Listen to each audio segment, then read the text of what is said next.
Hello, hello, hello. Welcome to Royal Sussex Live. Welcome, one and all. Thank you so much for being here. Shelly L is here.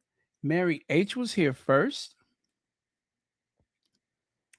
Um, LDSW is here. Felton LaShawn. Compton Cali Gal. Wow. Okay, it's kind of an empty house tonight, isn't it?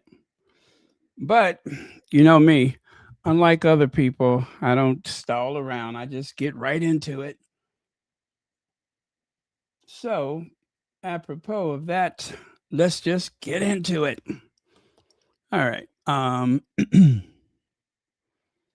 make me disappear. So, Meghan, the Duchess of Sussex.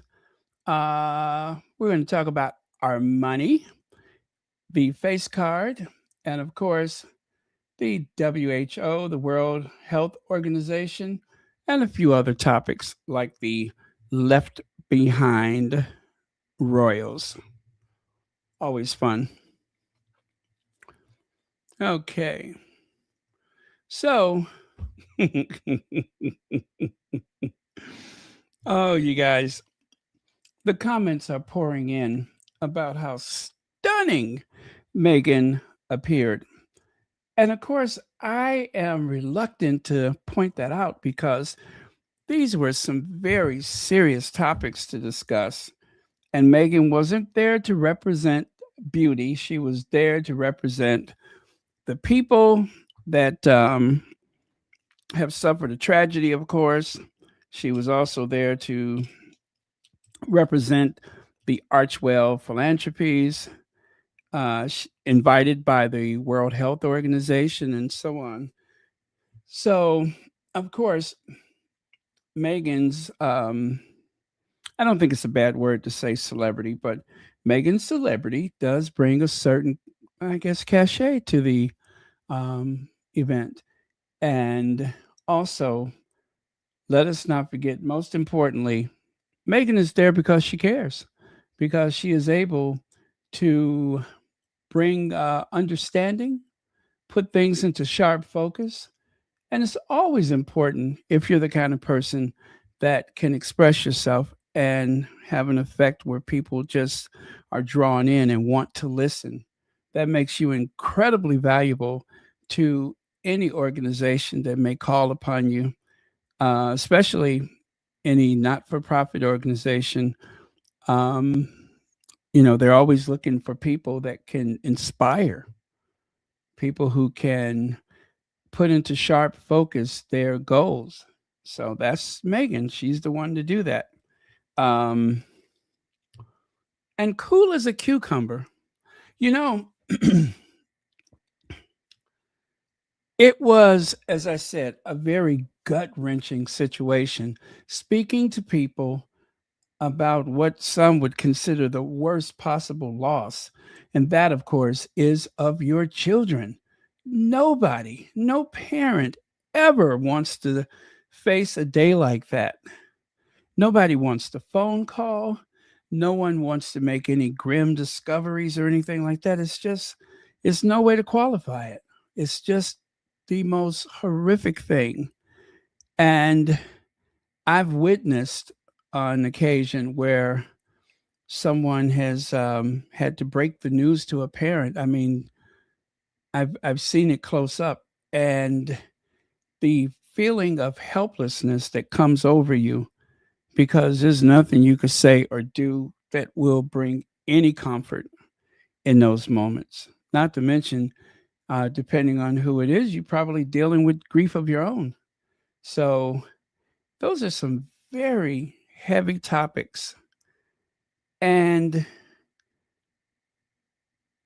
um, I don't want to say the name of the body language expert, and I'm not even going to um, go to the article or anything like that. But I was just curious, given Megan's flawless work at the in Geneva, I was curious, what could they possibly have to say? And it was rinse and repeat. Only this time there was no Harry around so that they could easily say how uncomfortable Harry looked and how pained he looked. And then, of course, the derangers will point out, well, he's only like that when he's with Meghan. The thing is,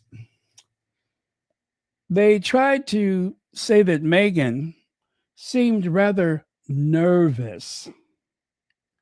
Nervous. You've seen the video. Meghan appeared nervous. Did she?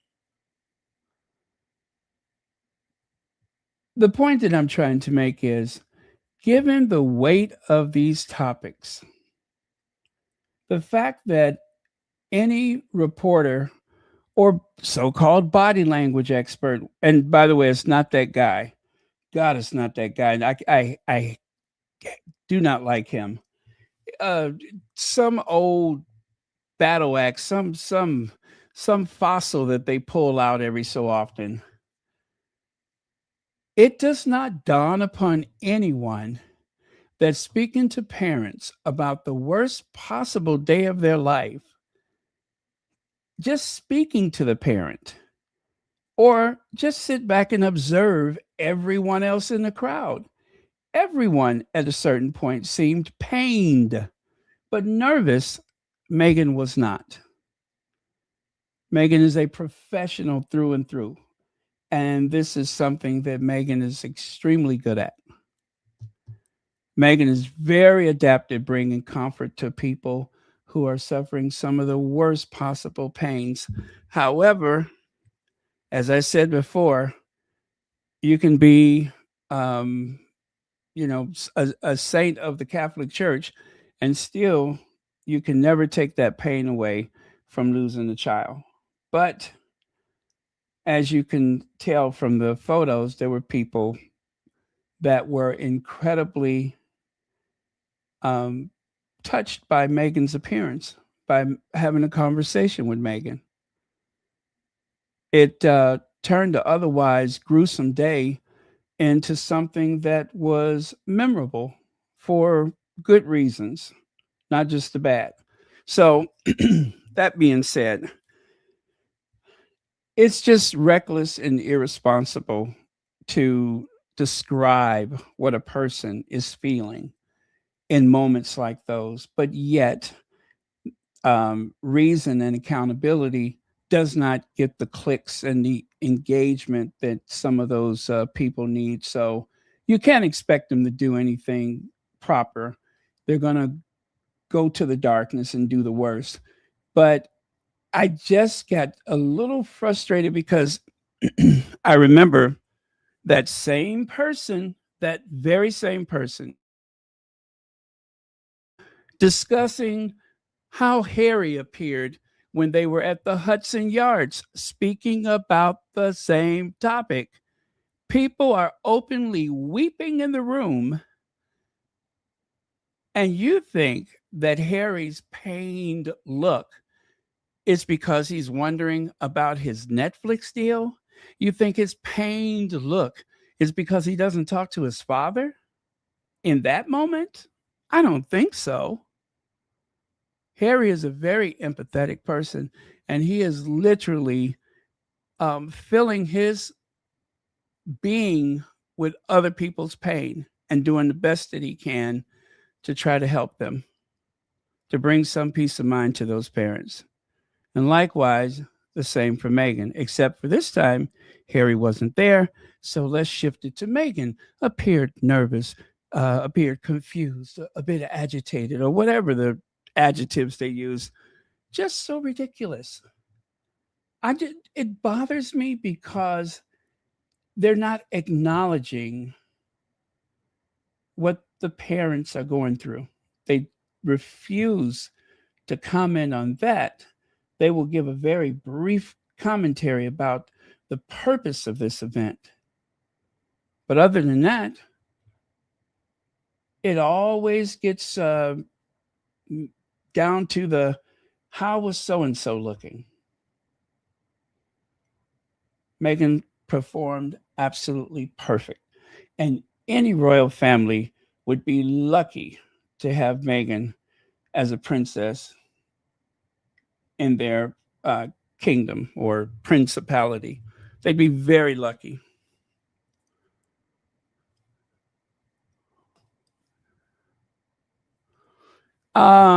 Willie Riedman, a dinner with Meghan.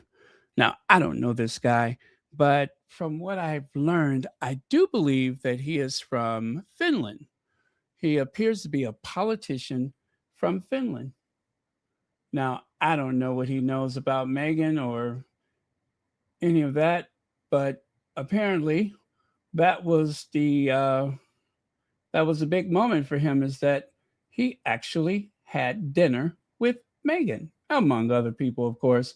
But like I said, um, even though people were there for a particular reason, it did bring a lot of light having Meghan there. That is the other Meghan effect. There's one thing, of course, the clothes and the excitement that kicks off in the fashion world, but the other and the most important is how people are feeling seen or heard, or whatever it is to them, whatever they're feeling in that moment when they realize I am having a conversation with Meghan. Meghan hugged me. Meghan seemed to know who I am. And of course, that's not impossible, because if you guys remember from the Intrepid Museum, um, remember when Meghan told that guy, "Oh, so I hear you graduated from Northwestern." And he looked at his wife and he looked at Meghan. He's like, "How did you know that?" And Meghan's like, "Well, I make it my business," or however she said it, "to know a little bit about everyone that I'm planning to meet or whatever." So, and that couple that night, if you remember that couple, um, the wife, the wife was very bothered by the fact that she could not find her place card. And they looked around the table. Well, the thing is, husband and wife did not sit together. They were not seated together. And she got a little nervous. Where am I supposed to sit? And then when she looked over and she saw that her place card was next to Meghan, she said, "You know what? We're all right. Don't worry about it. I'm fine." Imagine that. You're spending this gala dinner with the Duchess of Sussex. And all of a sudden, her anxiety about where she is seated, it didn't matter. She, as far as she was concerned, she had the best seat in the house.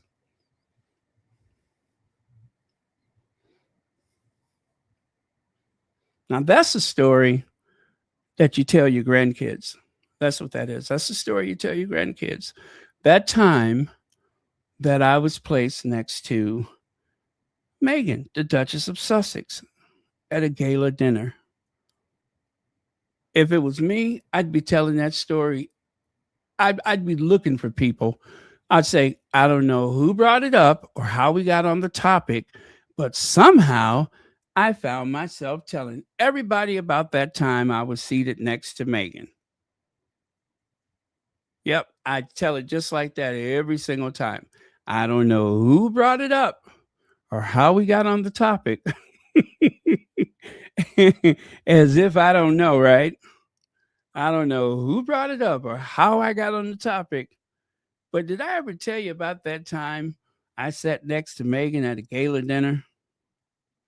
Yeah. Well, I was looking for my place card.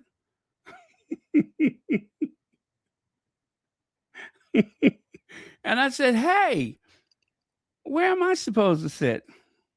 And then when I found it and I saw who I was sitting next to, I tell that story like that every time. Every time. I kind of feel like I do something like that already. Anyway, so about this guy, Who is he? Well, as I said, he's from Finland, and his name is. Oh, don't I have his information here somewhere? Oh, I thought I did. Do I? Oh, you know what? Let me go to his social media. I cropped that part away, and I want to make sure I get this right. So, um, but I do want to share this with you because it is rather interesting. Okay. So this guy, um, oh my goodness, I got to translate that.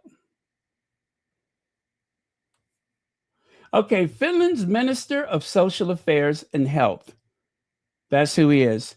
He is Willie Riedman, and he is Finland's um, Minister of Social Affairs and Health. And let me see here.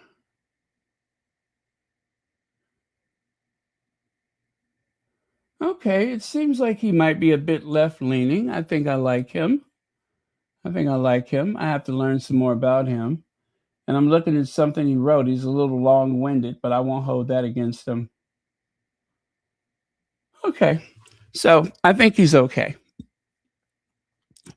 Now, I want you to take a look at the bottom of that picture, or you can look on the right side there.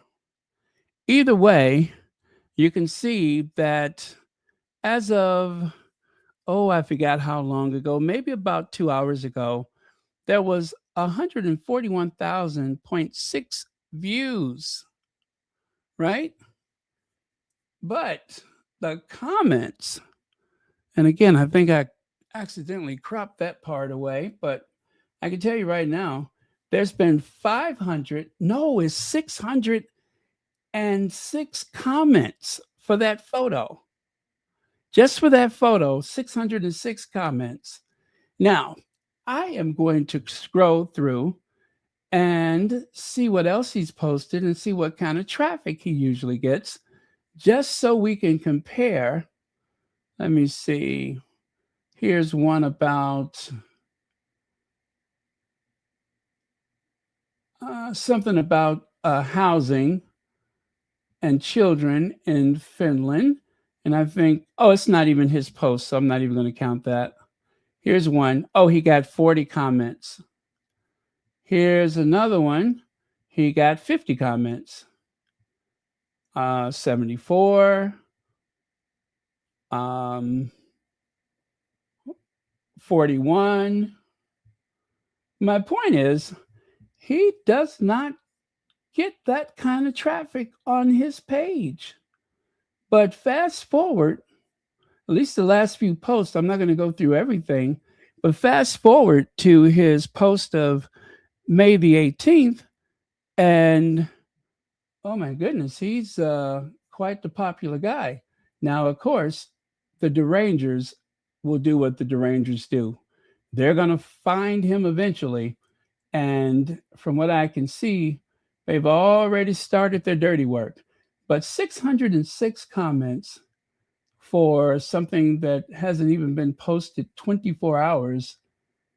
And of course, it is in all likelihood his most popular post of recent. So, just to give you an idea of the popularity of our Duchess.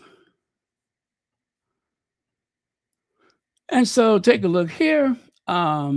Montecito Royal has posted Meghan in Switzerland, government officials. So, there's the Mayor of Geneva, Alfonso Gomez, Worldwide Health Organization, Dr. Tedros, and the French Minister of Health and Families, Stephanie Rist. I think we talked about her yesterday. And then there's the Minister of Social Affairs, Health and Health, our friend Willie. Oh, and don't forget the Minister of Health from Brazil, Alexander Padilla. So I think I've mentioned him before. So those are the kind of people that Meghan was having a dialogue with. And I don't need to remind you, she actually gave a very good speech. She gave a beautiful speech. 10 minutes and 30 seconds she was at that podium. 10 minutes and 30 seconds. Didn't even seem that long because of how well executed the speech was. But yeah. And then there's this, delighted to present Meghan, the Duchess of Sussex, with a Worldwide Health Organization field vest as a gesture of my regard for her commitment to promoting and protecting people's health. So remember, this is WHO, and I'm pretty sure there were more ministers from other countries, or in some cases, secretaries from other countries. But for now, those are the ones that we know of. But yeah, so that is a symbolic gesture. Meghan has officially received her WHO vest, which I would love to see her try that on.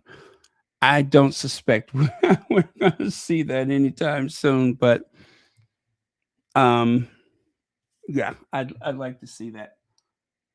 She's not going to pop it on and go over to Godmother's bookstore.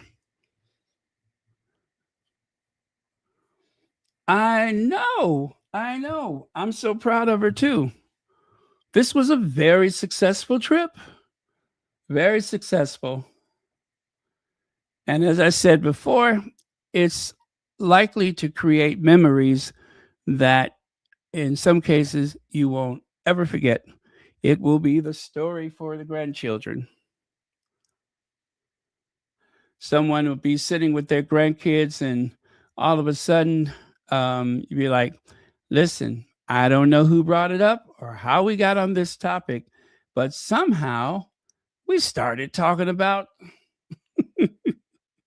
that night I was placed next to Meghan at the Intrepid fundraiser, gala, dinner, et cetera, et cetera. So yeah, that's the one. Okay.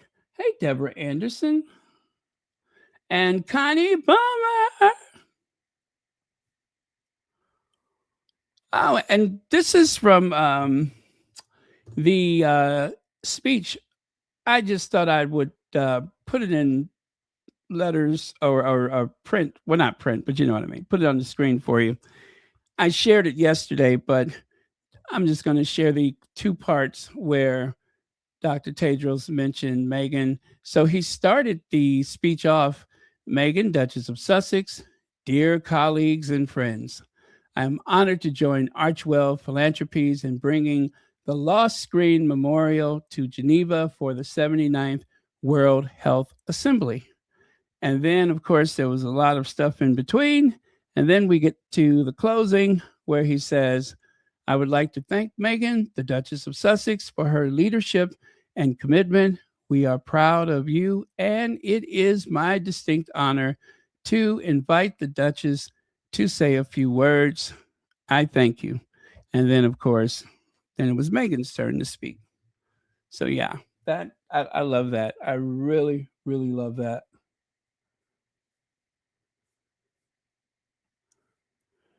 And the lilac. Now, I wonder if that was the outfit that Lilibet, Princess Lily, I wonder if that is the outfit that she helped mommy select. Because if you remember, she had the lilac coat, and maybe that's what she wore along with the coat was the dress that you see there. And then again on the right side, as I said, this is um, very emotional, and you can see it on everyone's face. And it's really sad that petty people exploit that just for engagement or clicks and whatever else they get. And okay, so like I said, I don't want to make this about fashion, but there's in style. Meghan wears $21,150 necklace with hidden tribute to one of her children during poignant international appearance. Okay, a little shady by putting the price up in big letters, I will say that. And of course, the fashion police. I don't think I've ever. Yes, I have heard of the fashion police, whatever that is. Meghan oozed elegance in a sleek black suit in Geneva. Okay, I'll accept that. And then, of course, the Nigerian. Oh, what is the name of that news agency? I knew it a little while ago. Nigerian television something. Anyway, they wrote an article. Meghan unveils Geneva exhibit highlighting social media dangers for children. And then there on the right, Meghan attends Lost Screen Memorial inauguration ahead of World Health Assembly. And of course, that is Women's Wear Daily. So, of course, the information, along with a little information about what Meghan wore. Again, I hate to reduce it to that, but well, I mean, it's also important because when Meghan wears something, millions of dollars of revenue is generated for designers and companies, and of course their employees and tailors and such. So, yeah, it's or seamstress, tailor, clothes makers. Anyway, that's what happens. It is um, it is a lot of people that are affected by what she wears. And again, it was Armani to the rescue. So if you take a look on the left and you take a look on the right, I'm not for certain, but I do believe that that is the same Armani suit that Meghan wore when she was out with Harry. I believe it was in the fall of last year for Project Healthy Minds, right? Different necklace, of course. And on the right, she has a clutch. And I'm pretty sure on the left, her assistant is holding her clutch. But either way, I do believe it's the same suit, which is interesting that there's a whole new conversation being had about how amazing Meghan was looking. And it wasn't even a new suit. And I could imagine that, I don't know, some other princess, maybe a left behind royal, wore this striking blue suit with the creases sewn into it, just like those pants that my mama used to buy from Lane Bryant, where they sew the crease in. Well, it looks like it looks like Kate was wearing some of them pants, just like my mama used to wear. You get them from Lane Bryant. They were made of polyester, and of course, they had the crease sewed in it. So, regardless of your weight or activity, they would never wrinkle.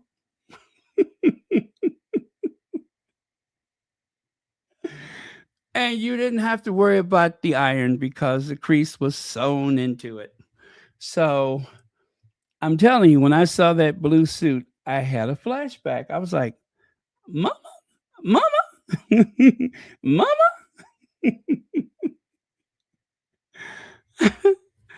uh, but anyway, I could imagine that that suit, along with many others, was supposed to be that look that really created the Kate effect.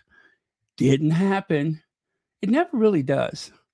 And it's so sad because the tabloids always suggest that there's a Meghan effect. I've even seen them get so desperate that they said that there was a Sophie effect. Ah, poor frumpy, dumpy Sophie. The Sophie effect. And we already know what the Kate effect is. The Kate effect means that you're going to be out of business. It means that you have already filed for Chapter 11. It means that you have probably reached the end of the road as far as your career in fashion is concerned. That is the Kate effect. The Kate effect means um, you might have to sell some of your personal items because uh, you're going to be broke. That's the Kate effect. Anyway, um, and I was so excited about the his and her Armani. Remember last time I made the Armani wallpaper so that I could inspire Giorgio Armani to create a ad campaign featuring the Sussexes. They really should. They really should. Because that night in particular, they were just giving and serving that romantic comedy kind of thing, if you recall. Love that night. Love that night. It was perfection. It was like a scoop of pralines and cream. I don't think anything could have been finer.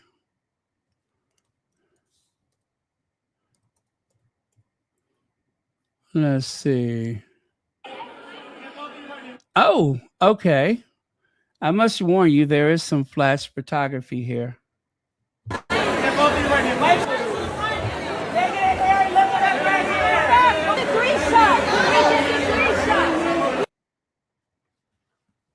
Huh? Huh? That was an awesome night. His and her Armani. And how fine do they look?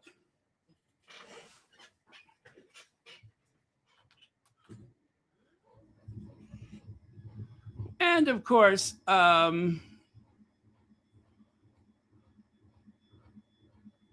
there's that one. I didn't know which one I preferred, the black wallpaper or the white wallpaper. So I made both. And I hope the people at Armani will get wind of this because they really do need to have these two sell their product. And then there was that moment where Meghan was and Harry, they're like in this, I guess you can call it the green room or whatever. And you could just tell, still in love. Which, by the way, happy anniversary, Harry and Meghan. You guys know it's the 19th, right? At the strike of midnight or the stroke of midnight, it is the Sussex anniversary, which means 8 years ago today, I was in Windsor, or at least on my way. So, yeah. Oh, did I just talk about that? Well, I don't know who brought it up or how we got on the subject.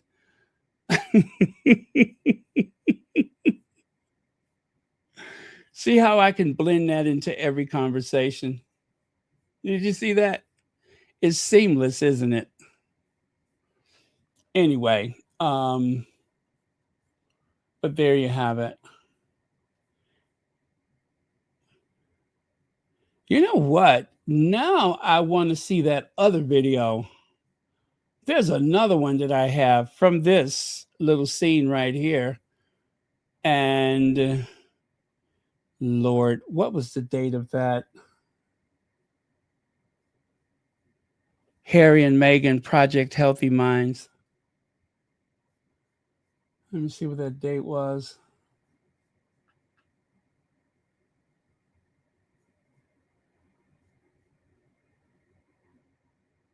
Oh, October the 9th, last year. I didn't realize it was that recent. At least I think it was. October the 9th.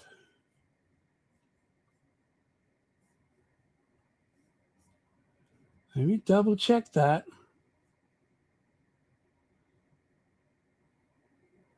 Okay. Yeah, it was the 9th or 10th. One of those. Let me see what I can do. Now I want to see it.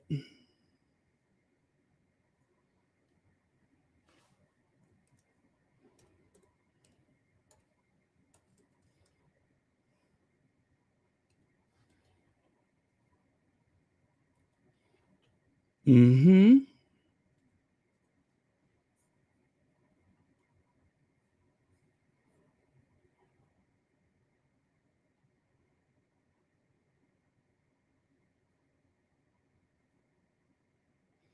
Well, I thought I had it. I don't think so.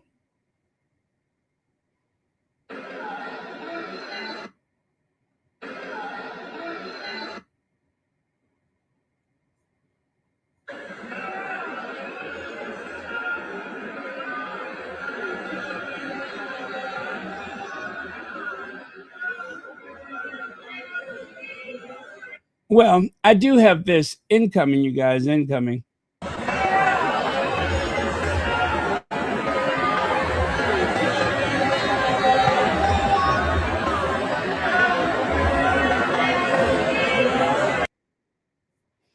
And of course, the only difference is Meghan is wearing a ponytail compared to the slick bun that she has tonight or the last time.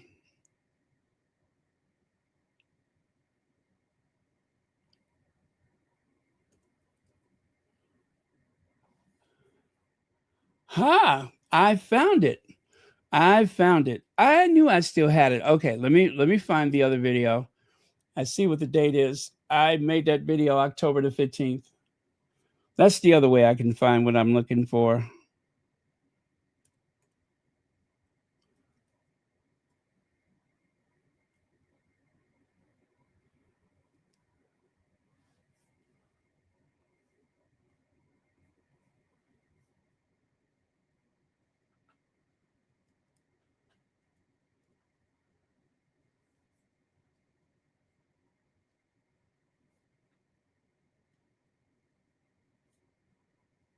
Okay.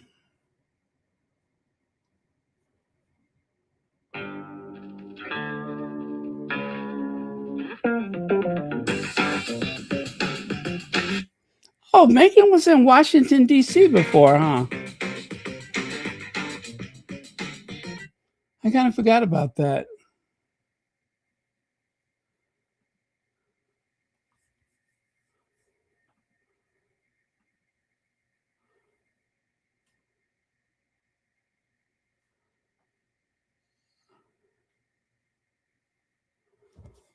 Oh, okay.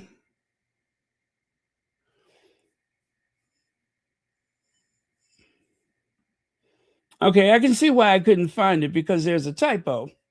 That's what it is. There's a typo. Okay, just give me another couple minutes.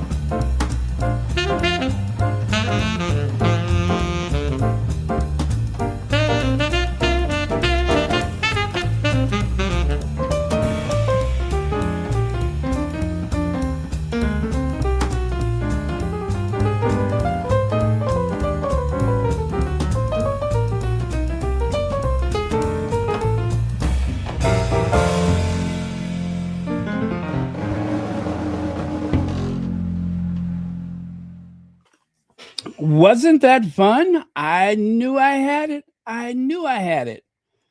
It was just mislabeled. Didn't take me long to find it though. Well, if I could quote Jabba the Hutt. They think they are. Yes, if I could quote Mr. Head and Shoulders, and of course I call him Head and Shoulders because he ain't got no neck. Do they think they are? Yes, Mr. Head and Shoulders. He ain't got no neck. Poor thing. Do they think? Do they think? Do they think they are? Not only is it a great shampoo, but is Robert Jobson.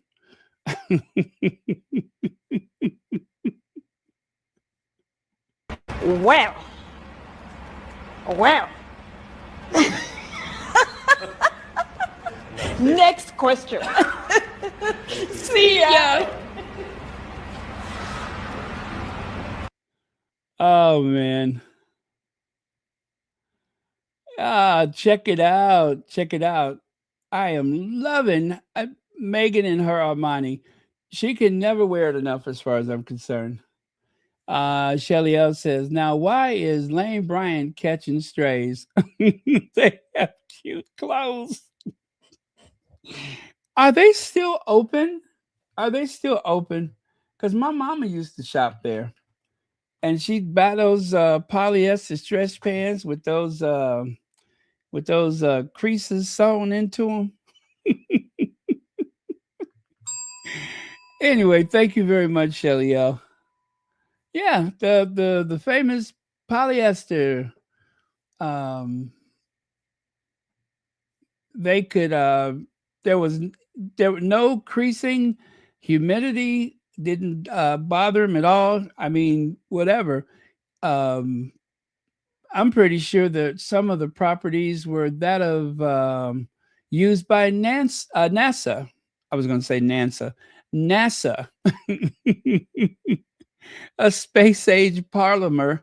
Yeah, a space age polymer that was developed for the lunar landing, right? And anyway, it didn't take long before they found out that there were some commercial applications that they could use with that indestructible fabric. So,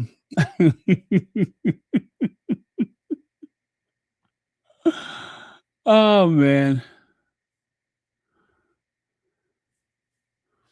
Okay, where is Kitty at? Because now I want to show everybody what I was talking about with those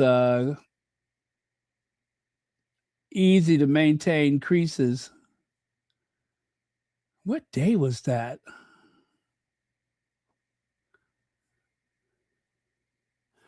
Oh, I could just look over here. Be so much easier.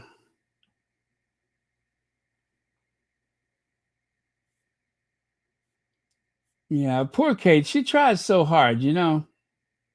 She really does try hard. Who am I kidding? No, she doesn't. I'm just being polite.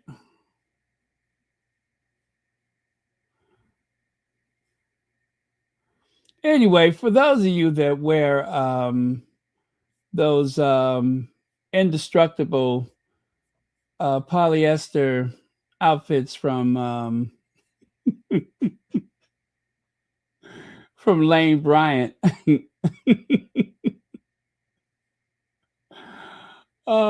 Okay. Yeah, I think that's it. Yeah. I think that's it. Let me try that. Indestructible. That's what they are. Indestructible. Either near or far. And the crease is so sewed in a bow because those pants are bendable. And I think they're indestructible too. Indestructible. That's what they say. Indestructible for every day. And that's why, darling, they are so sweatable because they lack breathable cotton and are so polysorbate 80able.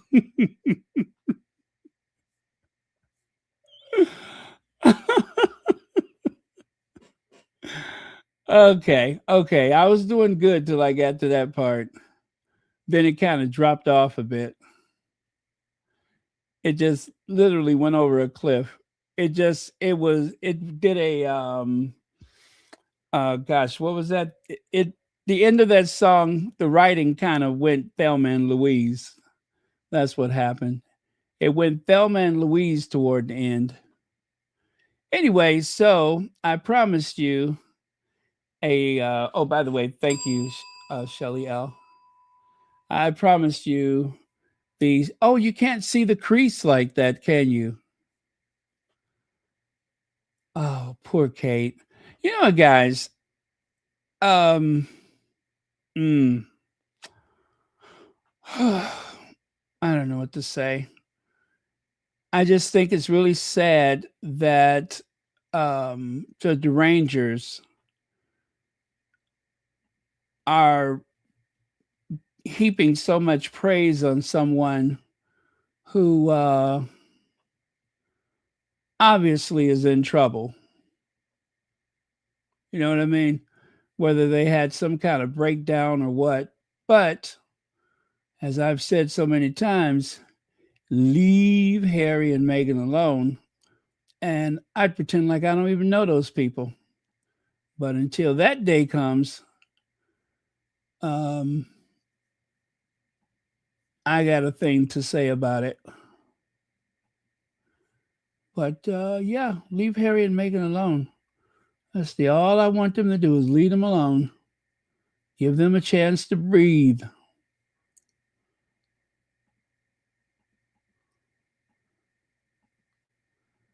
Oh man, I don't see it.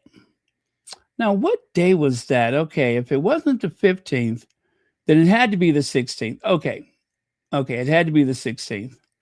Let me try the 16th.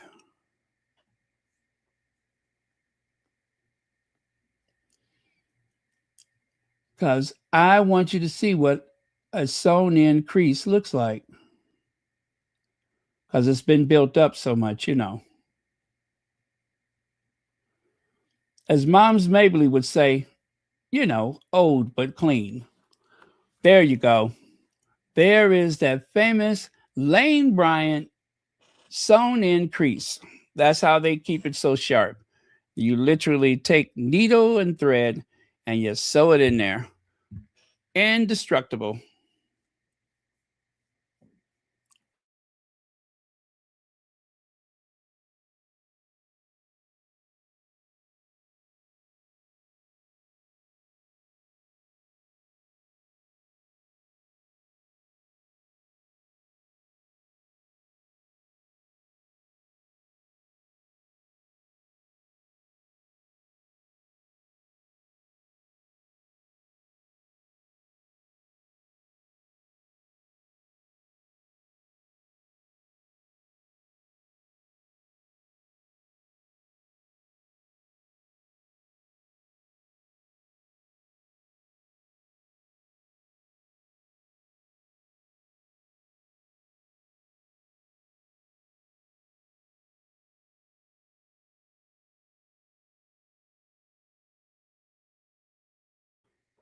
Oh, there was no sound. Well, let me ask you, did you like it better with no sound or better with sound? Because I think the show actually picked up when you couldn't hear me.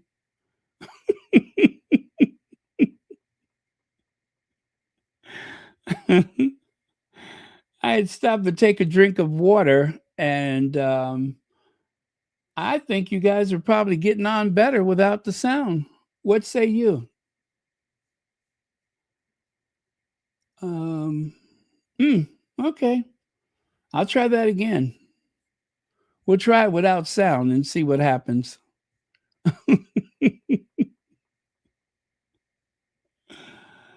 uh,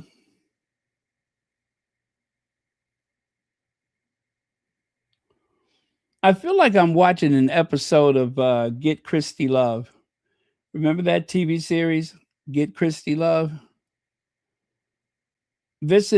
It gives me leisure suit. That's what I'm seeing. It's like a 1970s leisure suit, like something that you would buy from the Stuart McGuire magazine or catalog. Yes, that's it. I am seeing the Stuart McGuire catalog. Yeah, it's kind of retro, kind of retro.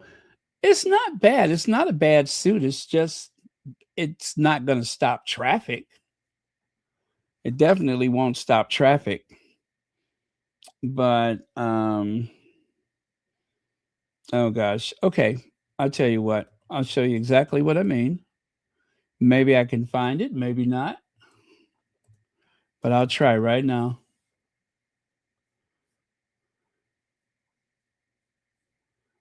Okay, the Stuart McGuire leisure suit. I think it kind of looks like it looks like this. See, except for the slacks are not matching the jacket, but very Stuart McGuire, right? And of course, complete with all the masculine energy that you could ever hope for.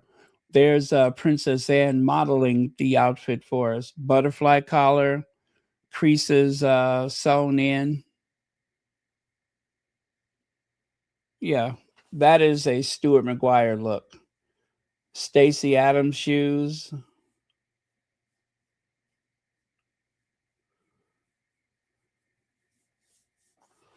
Yeah, Princess Anne looks, that's a good look for her, isn't it? Right? That is a good look for Princess Anne. I don't care what y'all say. That is a good look for her.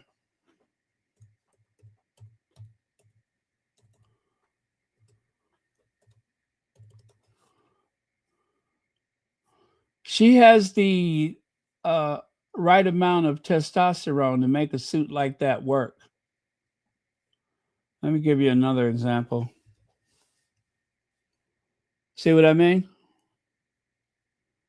She has just the right testosterone and just a whisper of estrogen to make that look work. What in the hell am I talking about? Let me get back to the today. I have drifted and drifted and drifted. I'm going to end up on a desert island somewhere.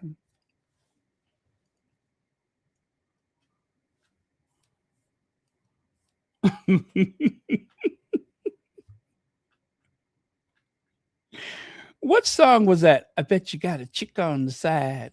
I bet you got a chick on the side. What song was that? The one that says, I bet you got a chick on the side. I know I've heard that before somewhere. I bet you got a chick on the side.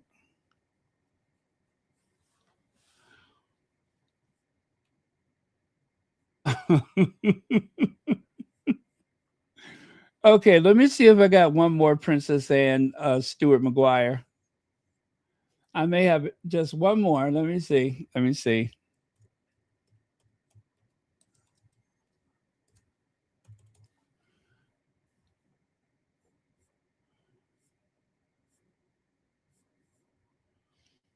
Okay. Let me see. Did that one. Did that one. Okay, one more. One more.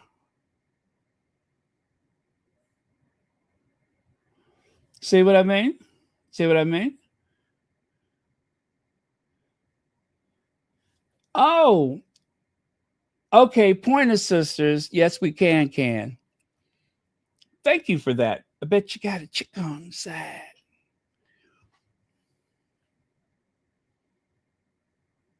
Ooh, am I showing my age today, right?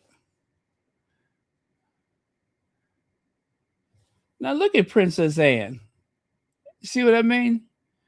Princess Anne is got the perfect physique to wear those type of high-waisted trousers and those Stacey Adams shoes, right? Perfect physique.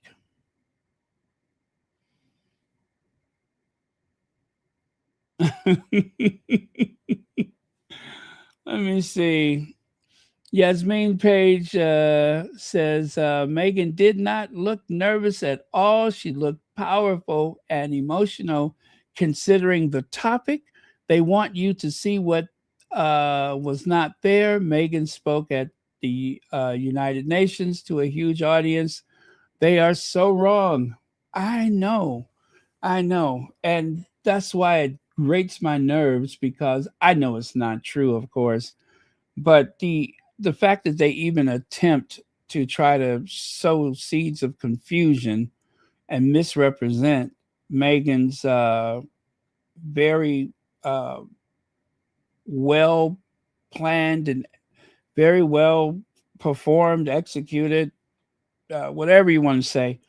It just went like clockwork, and there were no hiccups whatsoever. Even in an open park like or plaza area with the traffic and everything, it just did not make a difference because Meghan was perfect through and through. Let me see. Our Duchess made an excellent speech, praised in the main paper. Thank you very much, Connie Bomber. Now you hear that? Connie Bomber from Switzerland would know better than anybody else.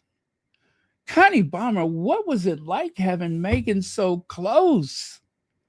What was that like, knowing that you and Meghan were breathing the same alpine air and seeing the same sunrise and sunset? How did that make you feel? I mean, just, you know, just a trip down the highway or a stone throw away, you could yodel and have a conversation, right?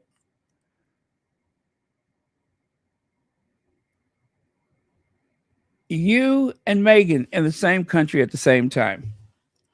And then what's so interesting, as I said before, what was it? Yesterday, was it? Day before yesterday? I was actually in Switzerland 8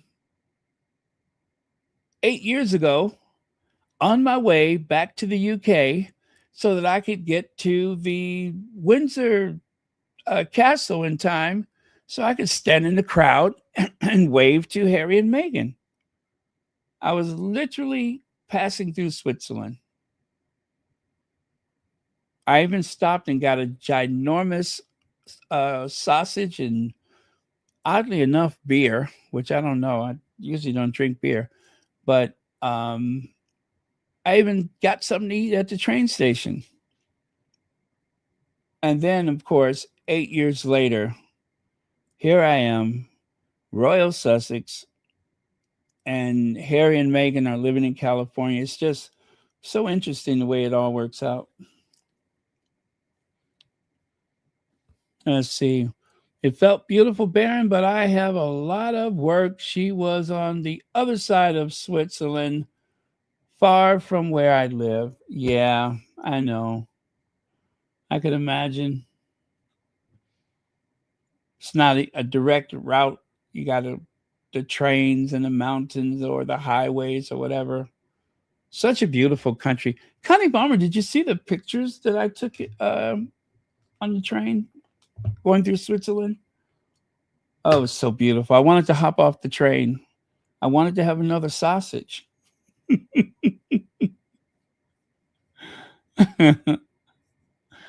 I bet you the sale of sausages, I bet you there was a short spike in the market from my trip to Europe that time, because I don't know how many sausages I ate when I was in Cologne, but they were so good.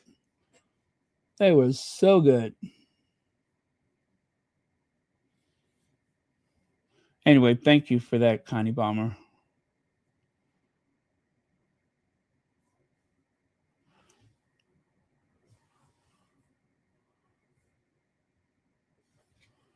Mm-hmm.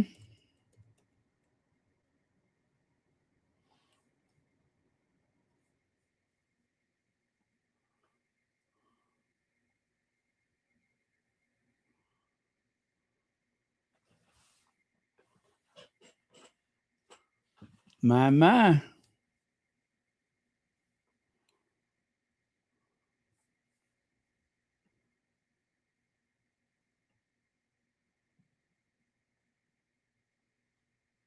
What an impression we made on those children, huh? What an impression we made. As we often do when we parade other people's children out in the cold just for our own vanity. Let me see. Yes, you passed by Bruna. Bruna, a beautiful place. Baron, every place in Switzerland is different and beautiful. Oh, I bet. You know, my aunt that passed away a couple years ago, she had this dream of going to Switzerland. And she said, I don't know why I want to go to Switzerland, but I just want to go to Switzerland. And I tried to talk her into going, but alas, she did not want to make the plans or anything like that. I mean, she could have well afforded, but whatever reason, she didn't go. But she had this calling to go to Switzerland. And I wish, considering that she didn't have much longer to live, I wish she would have gone years ago when she first told me. But I'll just have to go in her place. That's what I'll do. I'll have to go in her place. As long as there's sausage, there's a possibility of me visiting Switzerland. I want sausage with a dollop of mustard. It's the only way I'll go to Switzerland. Yes, happy anniversary.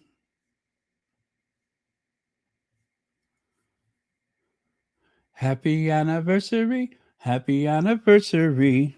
Happy anniversary. Happy anniversary. Remember that song from the Flintstones? Oh, happy anniversary. Happy anniversary. Happy anniversary. Happy anniversary. Da, da, da, da, da, da, da, da, da.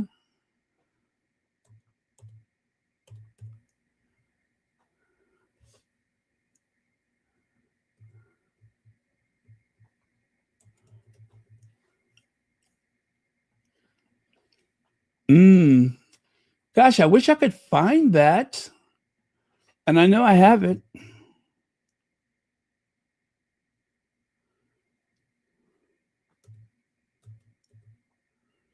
The happy anniversary song.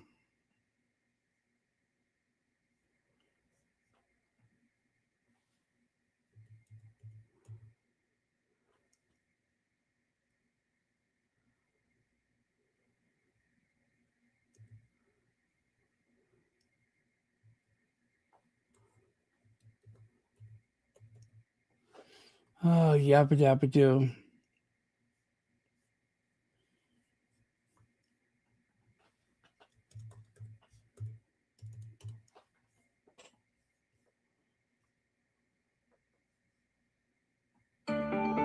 Yeah, I don't see it. Never mind.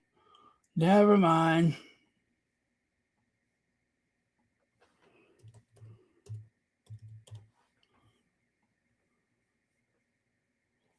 Well, I was on a roll with my labeling, but I think I've gone south again. Okay, let's keep moving, you guys. We still got stuff to cover. Now, take a look there. Again, the Armani night that Meghan had back in 2025. And then there's Harry again. They actually made a Instagram post featuring Harry wearing Armani to the, was that the Pat Tillman Award? Yeah, I believe it was the Pat Tillman Award. He wore the Armani armor. It's like putting on armor, a finely tailored Armani suit. That's all you need. And don't forget, remember they opened up that facility for the Navy SEALs? Once again, his and her Armani. And then on the right side, that was the Healthy Mind Project. I believe that was from last October. And another his and her Armani night.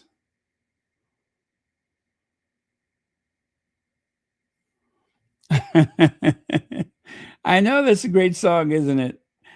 Oh, happy anniversary. Now, see, that song is going to get stuck in your head. Happy anniversary. Happy anniversary. Happy anniversary.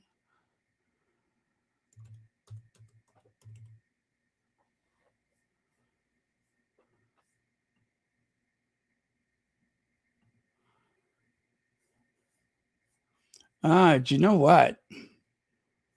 Looks like I found it.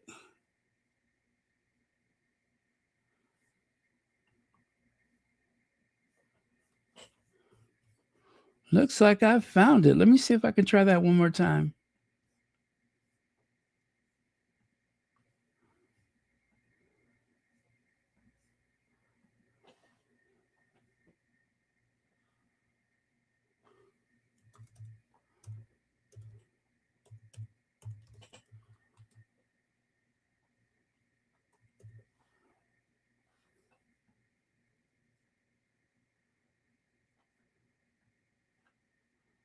Okay.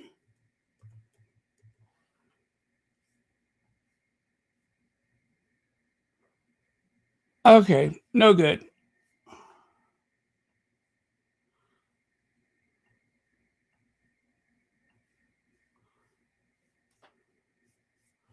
No good. All right, never mind. Unless, try one more thing.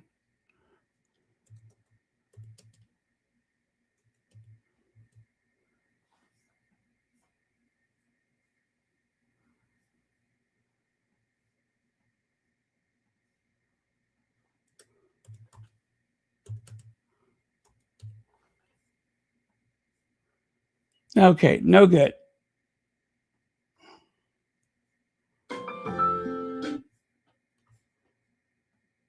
All right, never mind. Okay, so check it out. Meghan's speech made an impact on some of the celebrities, including Katy Perry. Yeah, I know, Katy Perry. And look on the right side there, Kerry Washington. Both Katy Perry and Kerry Washington. Now, those are the two that I could find so far, but I am more than certain that there are others. And as you know, we've seen the likes of Meghan and Kerry Washington together on occasion. Katy Perry, as they say, a long-handled spoon. Katy Perry, it's complicated with her. Very complicated. Right? I think it's fair to say that. Anyway, I'm in a good mood, so I'm not going to throw any shade, but it's complicated.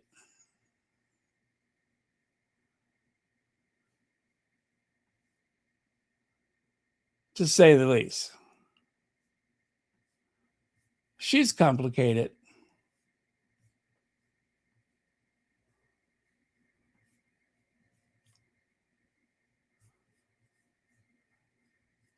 So, yeah, I'll just leave it at that. She's complicated. But we're not going to pit women against women. Oh, you guys, I found it. I found it.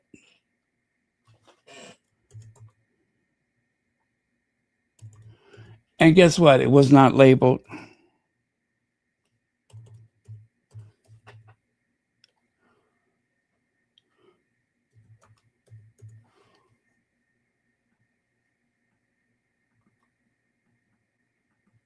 That's what the problem was. It was not labeled properly. So let's try this one more time. Okay, are you guys ready for it? Here goes. This is for Harry and Meghan.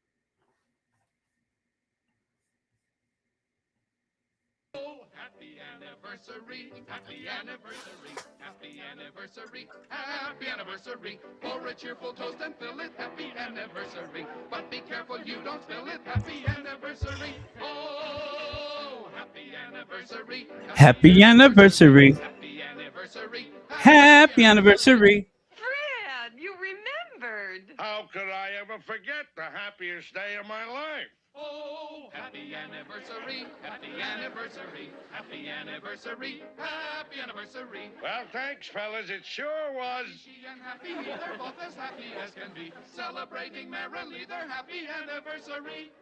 And I didn't forget you, darling. Happy anniversary.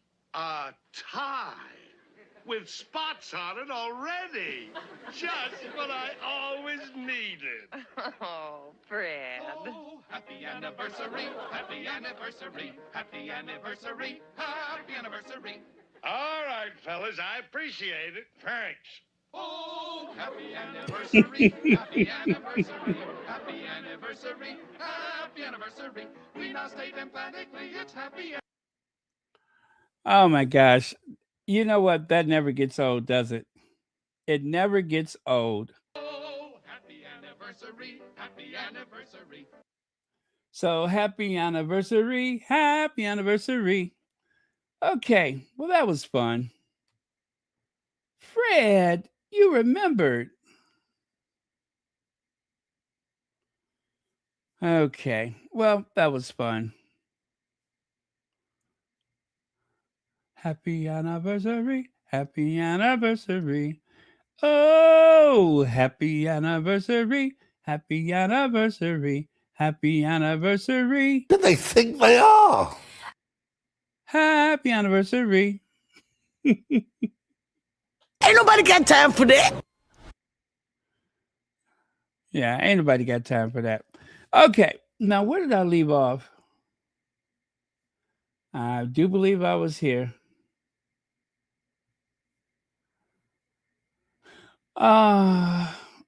Let's see here.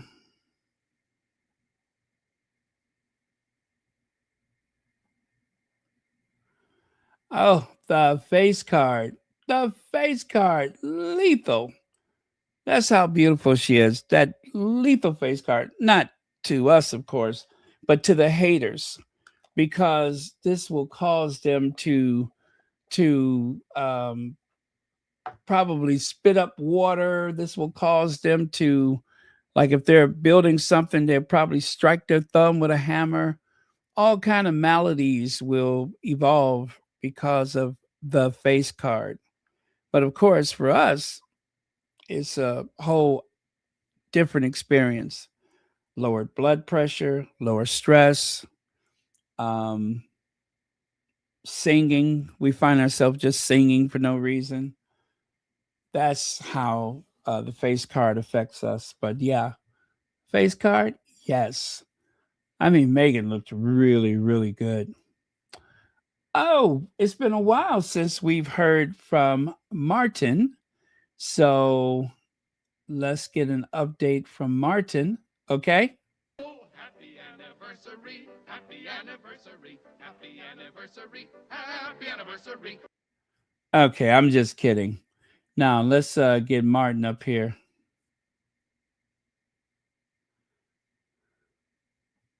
Ready? Here we go. Oh, happy anniversary, happy anniversary.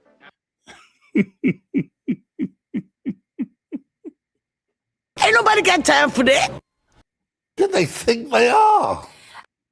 Well. Well. Next question. See ya. Hey, girl, sit down. Sit down.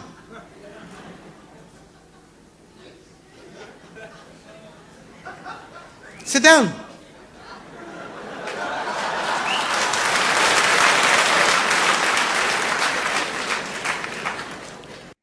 Stars, they come and go. They shine up bright. Nobody knows. Okay.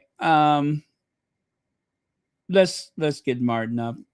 I'm having so much fun tonight, you guys. It doesn't really feel like work. It's like I'm just hanging out with my friends. Friends that are going to hit the like button, friends that are going to establish a new membership. My friends.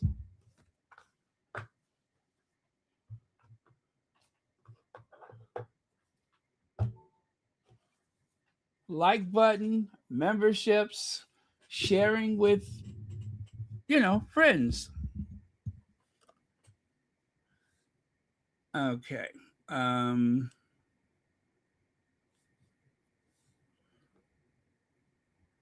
was I looking? Oh, Martin. I'm about to say, who was I looking for? Who do they think they are? Who do they think they are? Who?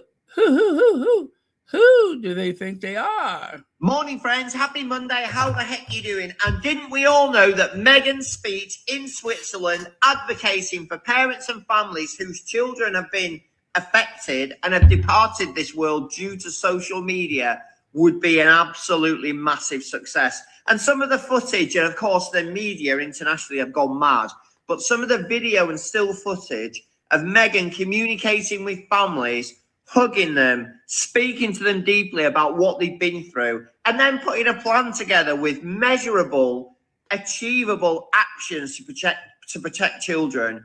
Those shots and that video footage is literally off the scale. This is what people imagine a modern queen to be. Not a princess, a modern queen.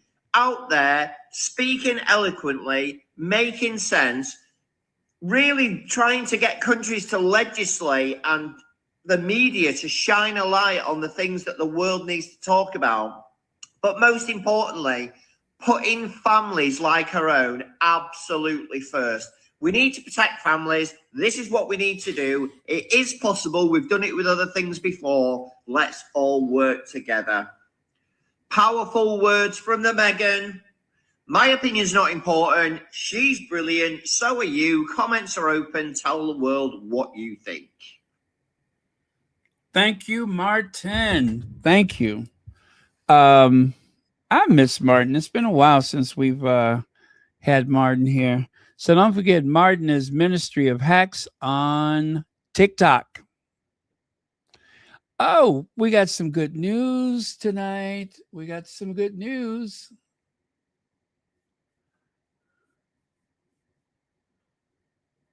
Okay, let me grab this. I'll tell you exactly what it is.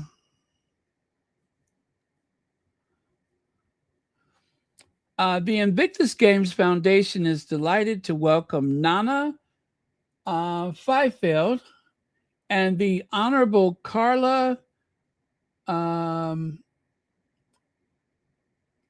is it Qualthrough,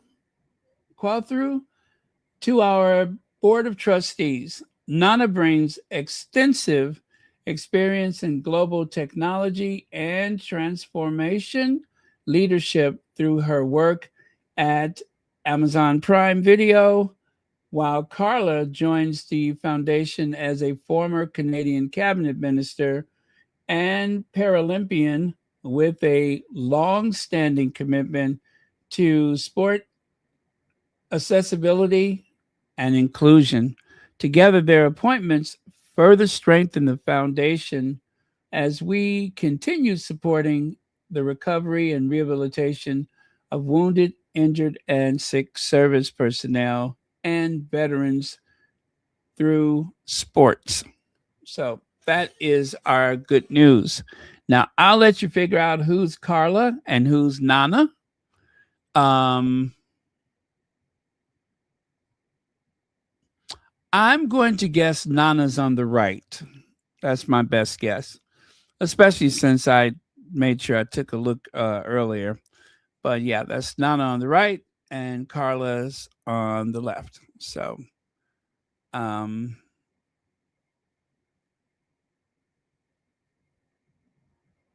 yeah, there you have it. So those are the new foundation, Invictus Foundation members, honorable Board of Trustee people. So let's give them a warm welcome.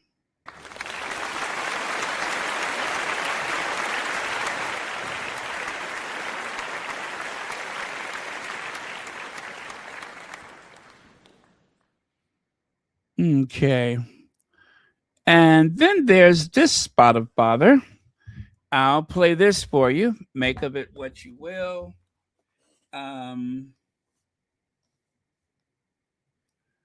It takes a minute, but it gets there eventually.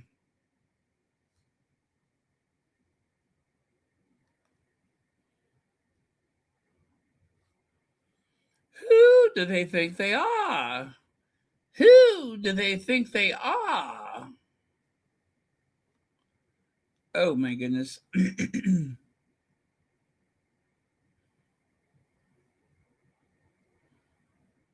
No, did I save it? I know page 6 is kind of weird. I know. I'm here with you. But it makes a point.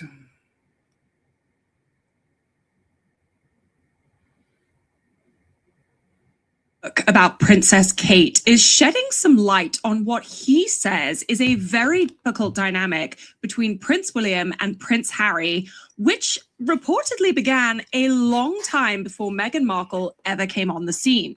Christopher Anderson, the man behind the book Kate, The Courage, Grace and Power of the Woman Who Will Be Queen, has opened up to page 6 about the complex inner workings of the sibling relationship and rivalry between William and Harry. Anderson says that while many people blame Meghan for the incredibly difficult rift between William and Harry, the two brothers never actually had a particularly simple relationship from the off. Anderson points towards the fact that William was always raised as the future monarch, claiming that Harry was made to feel less than because he was never really meant to ascend to the throne one day. According to Anderson, this made for some very difficult dynamics between the two brothers, particularly because Harry grew up with what Anderson describes as something of a chip on his shoulder, knowing that he always was considered second best to his older brother. Now, Harry himself actually opened up about this complex relationship in his book Spare, in which he opened up about what it really meant to be raised as nothing more than a spare heir. Effectively, Harry said that William was always deemed the star in the royal family because he was the one who everyone focused their energies on, knowing that he needed to be trained correctly so that he could one day ascend to the throne and become king in as effective a manner as possible. But as we've seen, this has led to some rather uncomfortable feelings on Harry's part, much of which he detailed in that bombshell memoir.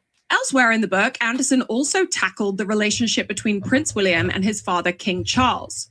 Now, outwardly, the two men have enjoyed what looks to be a very close connection that has, if anything, only been strengthened by William and Charles's fallout with Harry. However, Anderson says that, again, that relationship is far from easy. He notes that while William has a reputation for being incredibly kind and courteous to members of staff, members of the public, and his own family, the one person who he tends to unleash his terrifying temper on is Charles.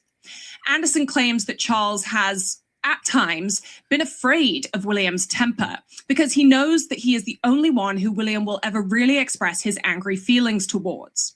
Now, William and Charles have had to navigate some incredibly difficult situations in recent years, beginning with Harry and Meghan's exit from the royal family and moving on to former Prince Andrew's scandal regarding his relationship with Epstein.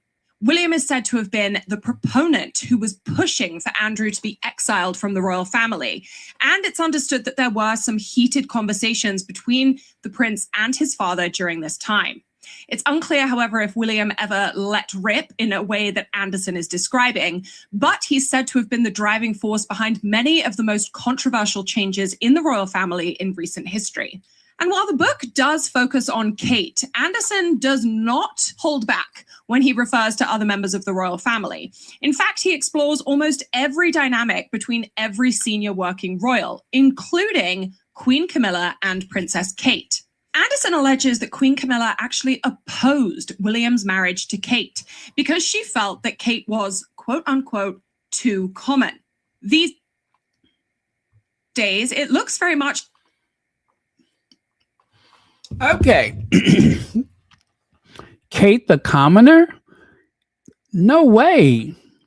There's nothing common about Kate. Of course, there's nothing normal about her either, but Kate is that social climber from Buckleberry. Surely they just.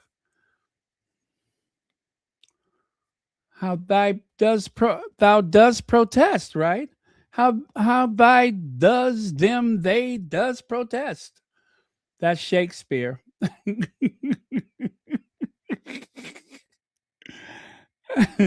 Y'all didn't know I knew Shakespeare, did you?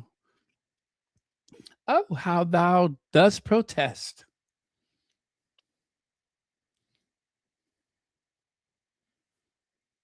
What makes Kate uncommon are those jazz hands, right? Ever since I saw her busting those Fosse moves, I said, you know what?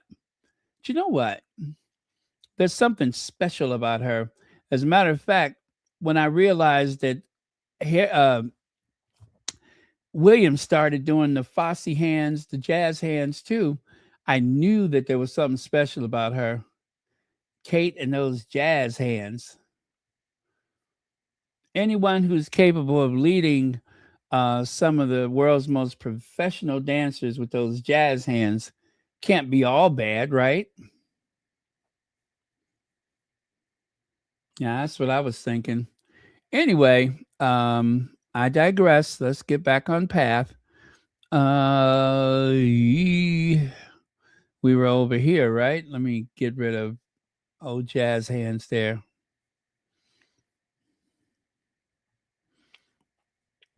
Oh, let's see.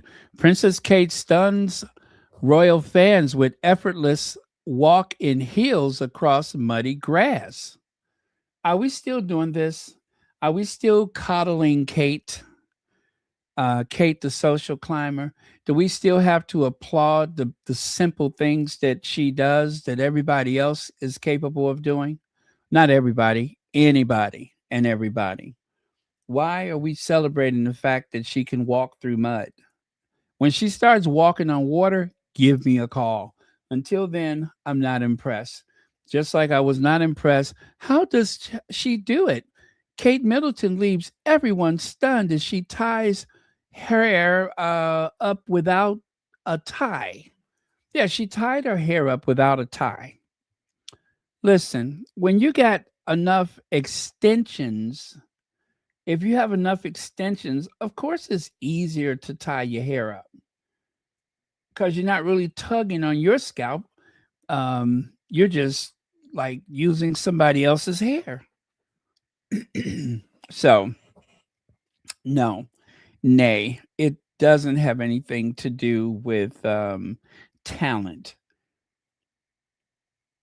None whatsoever. Kate is just simply responding to the environment the way she found it.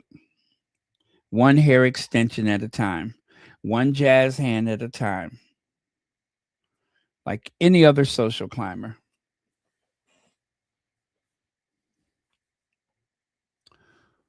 The BBC has apologized for calling Kate Middleton Kate Middleton.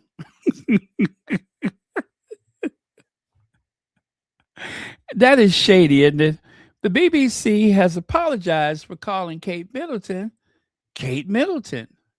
The British national broadcaster sparked viewers' complaints after the BBC news channel failed to use the title Catherine, Princess of Wales, during a live broadcast on Armistice Day. Well, whoop-de-flippin' do. And, of course, again with the hair. Listen, if it helps them sleep at night thinking that there's something special about that Kate Middleton person, then I hope they get the best sleep ever. Because when you wake up, you're going to find out that Kate is no great public speaker, even though she's spent almost, it's been at least 20 years around that family. Right? She spent about 20 plus years, like 23 years, she's been running around back and forth around that family. And what has she learned? Nothing. Well, she learned how to beat the system. She learned how to vacation with the best of them. Oh, and she's learned how to, you know how some people hail a taxi? Well, Kensington Palace crew, they hail a helicopter. Yeah, they literally just stand outside and just keep waving until one lands and takes them wherever they need to go. It is the most, shall we say, urgent way to do things, right? Is to have one helicopter um, available at all times to take you wherever you need to go.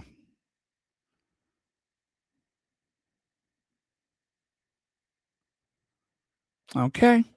All right. So, let's see. Leg says, sorry, late to the party. I saw something Mata did earlier and couldn't stand the fact that she ignores that Kate actively participates in the trolling of Meghan by trying to colonize her persona, which is absolutely evil. Legs, I saw the same thing.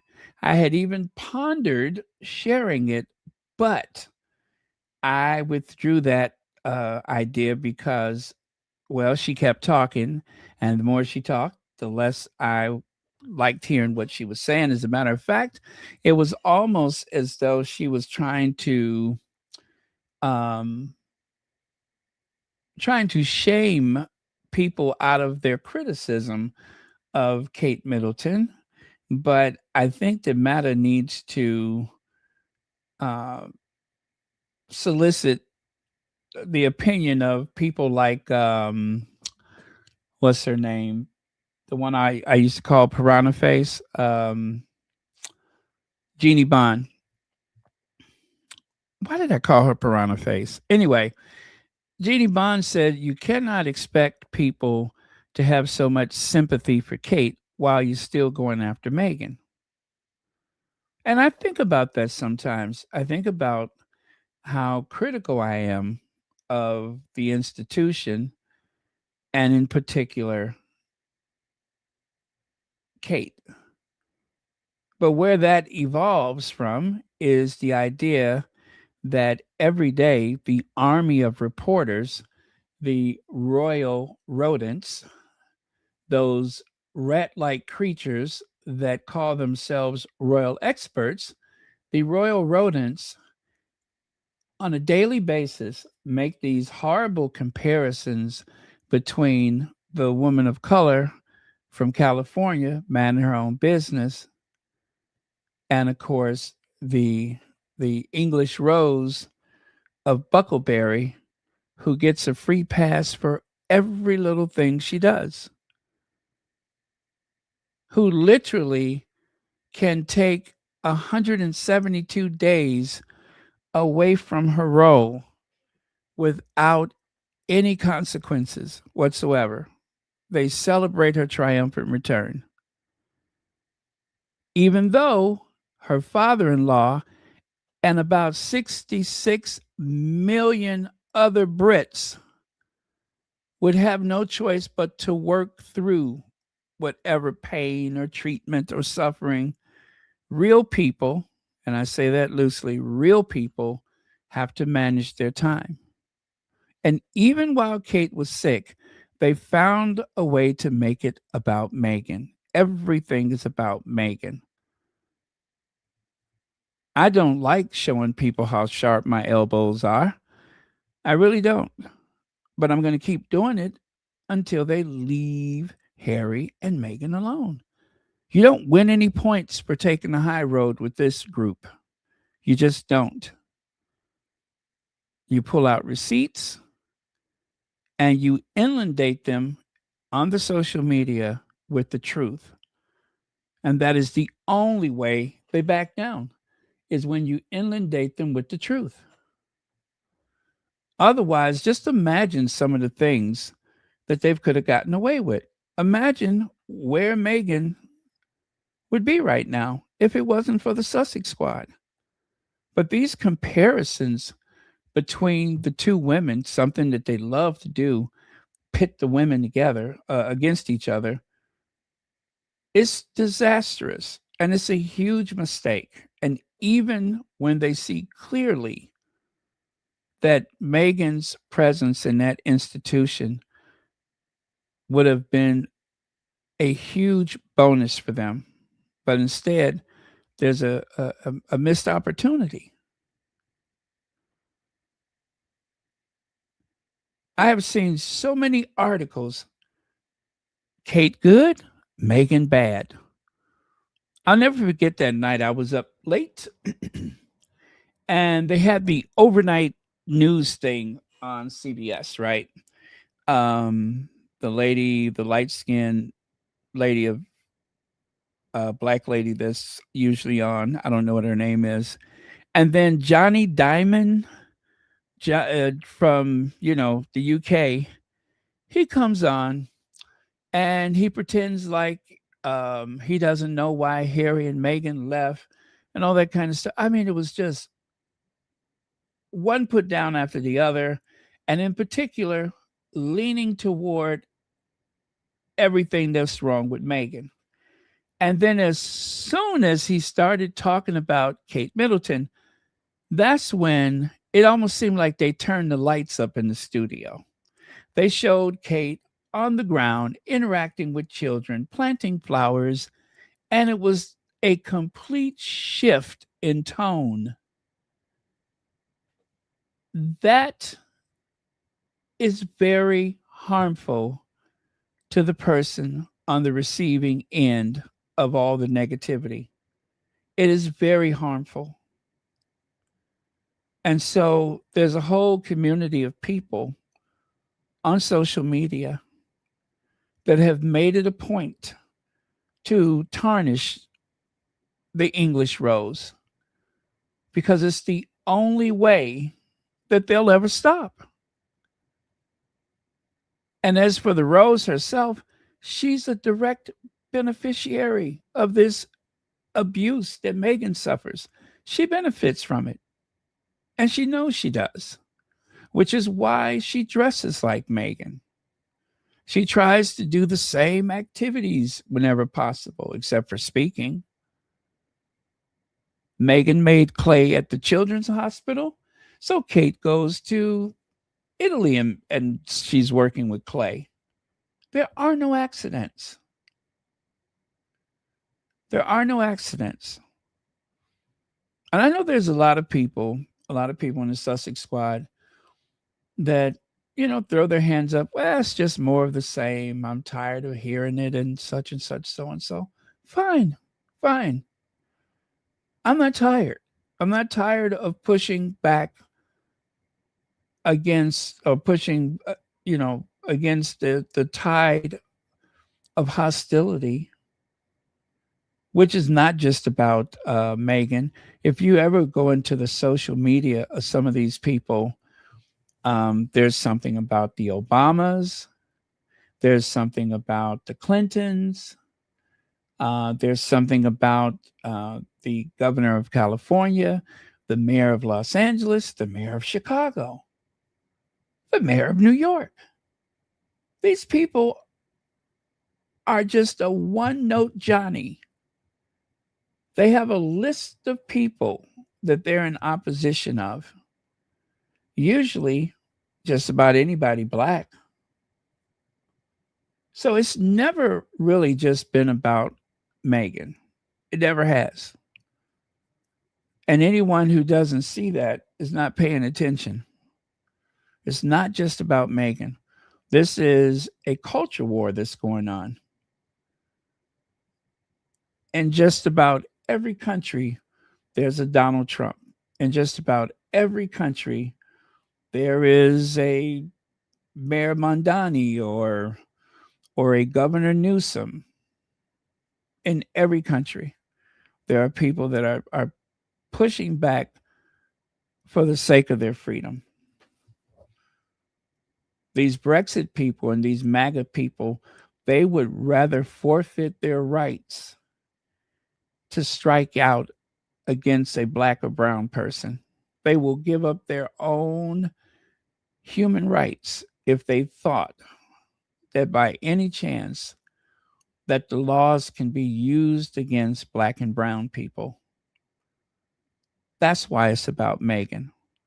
That's why it's about Michelle Obama. That's why it's about a lot of people, because there's a culture war going on. And Harry and Meghan just happen to be caught in the middle of it. And as I always say, mostly Meghan. How many times have I said Harry and Meghan? Mostly Meghan. Why is it mostly Meghan? We know why.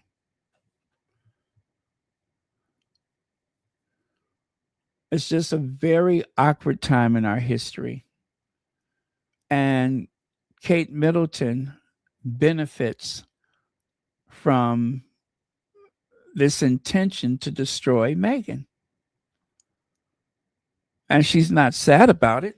She laughs about it. And she enjoys it.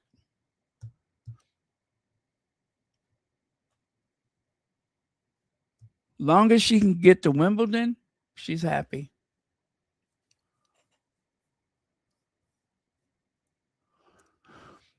Oh, by the way, thanks, Lex. Duplicate literally single white females, Meghan. Ah, that movie. If you guys don't catch that reference, the movie of let me see if I get this right, the roommate who tried to overtake the identity of the person in the advertisement, which said single white female looking for roommate, whatever. And that's how the terror began. And it is a form of abuse. I have only ever called it abusive. What Kensington Palace is doing is a form of abuse. Anytime you have someone deliberately trying to overtake your persona, your character, they dress like you, and if they could, they would talk like you. The abuse from that institution is so twisted. If you see a Serena Williams have a conversation with a Kate Middleton, then there's a big blaring headline within hours that says Meghan out and Kate Middleton in, or something like that. If you're not a strong enough person, or even if you are strong, what that does to your psyche, having a rejection like that, having someone taunt you in the press for millions of people to see, I think for some people, it would definitely play tricks on your mind. Meghan said she's been the most trolled person for the past 10 years. And I think she is absolutely correct. The level of trolling that Meghan has suffered through is the type of pursuit that I only liken to a presidential election season. But that lasts for about 2 years. This is 8 years of Meghan, you're not good enough. You're no Kate Middleton. Thank God. You're no Kate Middleton. You'll never be enough. And yet, we want you to be 50% of yourself. You're not good enough, but we need to be less of whoever you are.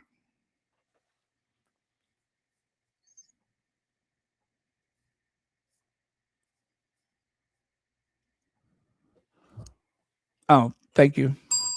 They are actively erasing Meghan's accomplishments before the institution can embiggen Kate. Meghan embarrasses them. Meghan goes against brand Britain, apparently. I agree. Downplay Meghan's accomplishments, and if possible, erase them from history. Just like the name on the birth certificate. They didn't want Meghan associated with the birth of her own child. Let that sink in. It's a very methodical and very cruel game that they're playing.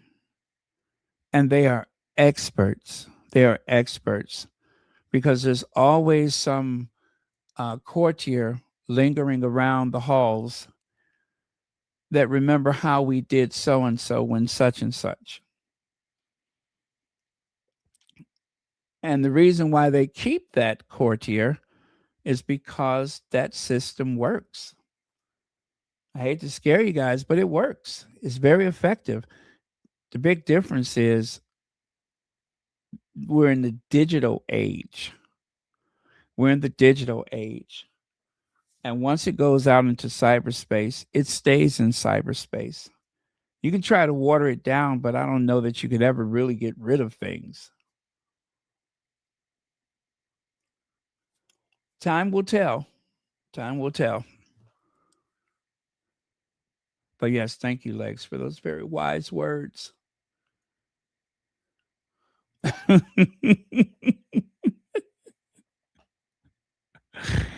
Oh, I'd pay good money for that. I would do the best I could so that I can get a front row seat. I would pay good money for Kate at the United Nations. Ooh, that would be the hottest ticket in town as far as I'm concerned.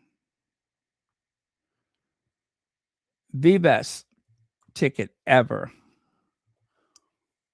I mean, if I had to weigh the choices, Beyonce or Kate at the United Nations.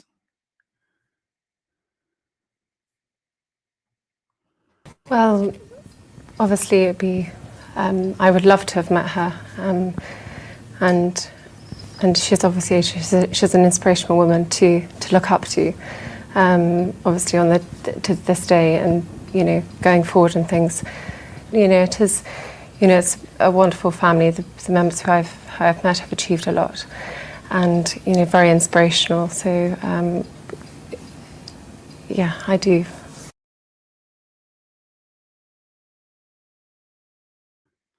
Yes, you certainly did, girl. You do. You did and you do.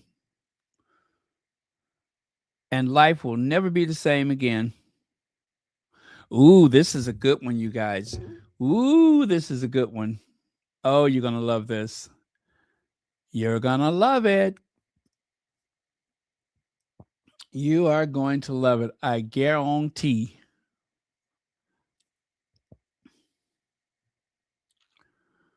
Yeah, and remember, they said that posh accent is a clip. Kate speaks with a clip.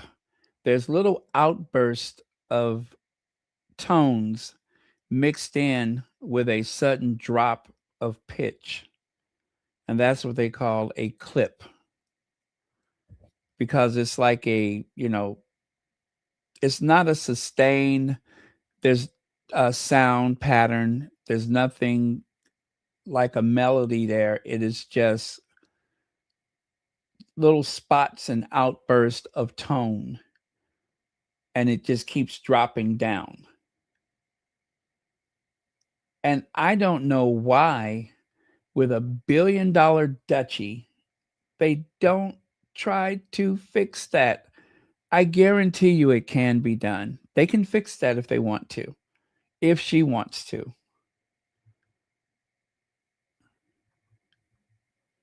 There is something to be done for that. And if you think I'm just being cruel, listen.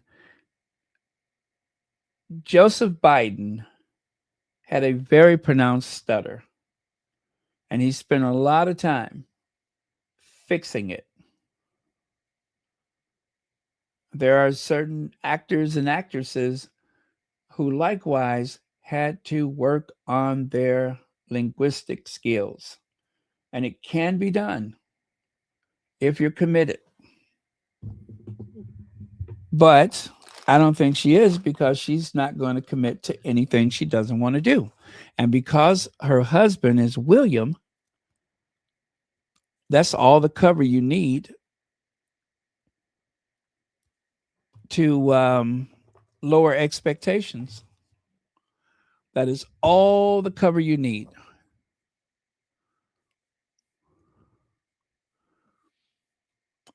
Jeanette Williams says, what does that say? Oh, I think I know what it says. It says, Happy anniversary, happy anniversary, happy anniversary, happy anniversary. yes, it says happy anniversary. Right? Oh, happy anniversary. Yeah, I think it says happy anniversary. Okay. You like the way I segue that in there? Yeah, that's fun. Do they think they are?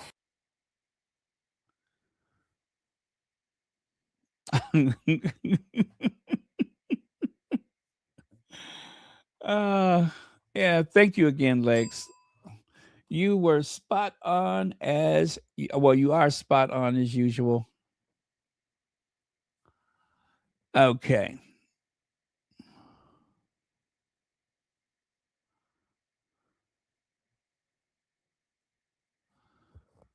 Now, what am I looking for? Oh, I know. As I told you guys, this one is just hot. Now, that is it in Royal News? Well, anyway, we all know him. He's on TikTok. I'm going to get the link because this is a keeper. This is a keeper. And I absolutely loved it. It was on fire. You hear me?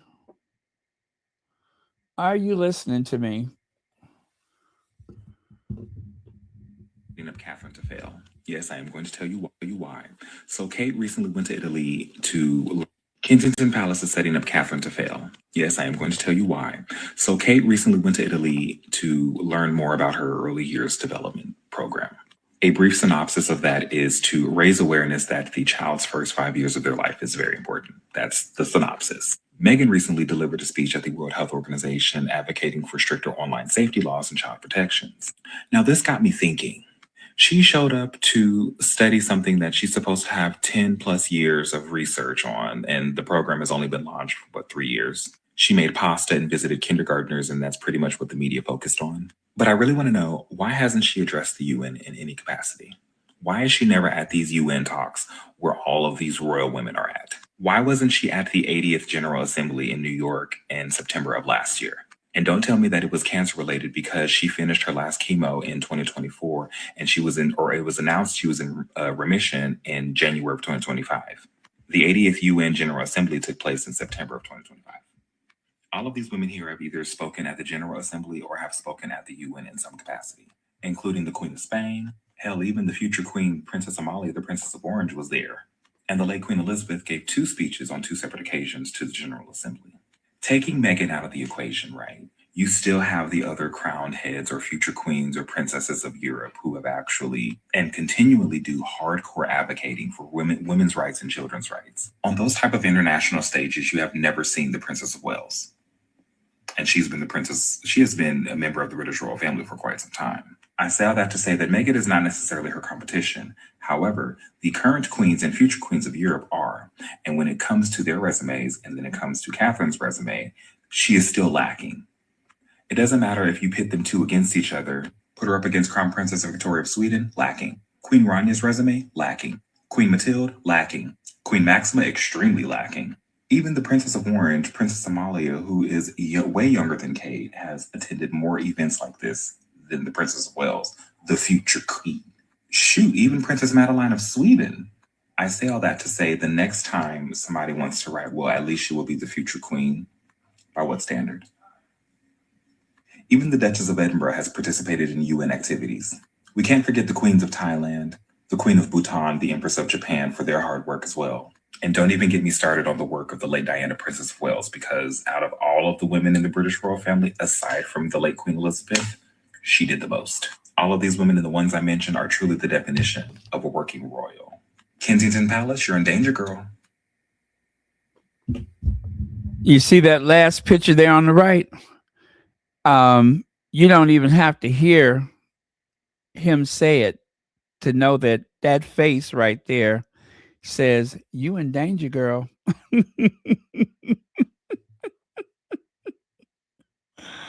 Well done. Well done. I love it.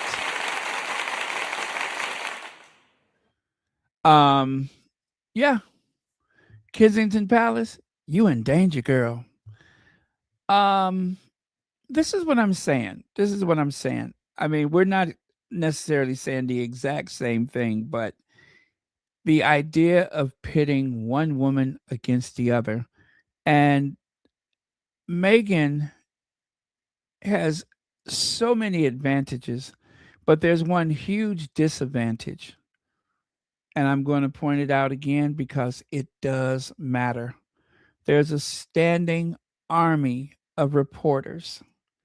There's 1,000 years of infrastructure that can barely keep up with Meghan, but it is enough that every time Meghan does something, we have to take to the streets. We, of course, meaning the Sussex squad. And we don't do it because we have to, we do it because we want to. We have to take to these Twitter streets and every other bit of social media to set the record straight. And fortunately, there are so many people that are like minded that will definitely call out the army of royal rodents that try to misrepresent at every turn. They really want people to suffer from exhaustion. They want fatigue to set in. And that is the fatigue of someone whose name has been invoked in every possible mishap. And then the very fickle public just reaches that point where they just don't want to hear that person's name again. Now, the experience that I've had with that, and it pains me to say this because my very, very dear friend pissed me off. And I've told this story before. It's a great example. I'll tell you again. Out of the blue, he sends me a text message that Meghan is overexposed and she needs to lay low for a while. And I could forgive him because, first of all, he's passed away. And second of all, he didn't know better. He's only going by the algorithm that had people believing that Meghan had something to say every day of her pregnancy. The first pregnancy, I believe Meghan had about 4.5 months or whatever period of time. And yet there was article after article after article telling us what she thinks, what she's doing, what Doria's doing. Doria's moving in. There's a floating floor. There's a carpet bathtub. All of these horrendous articles that did their very best to say greedy and sinister without using those exact words, manipulative without using those words. But that was the overall message. And so my colleague, my friend, my very dear friend, was suffering from that fatigue. Oh, another article about Meghan. How could you blame people? They don't know. They don't know the difference.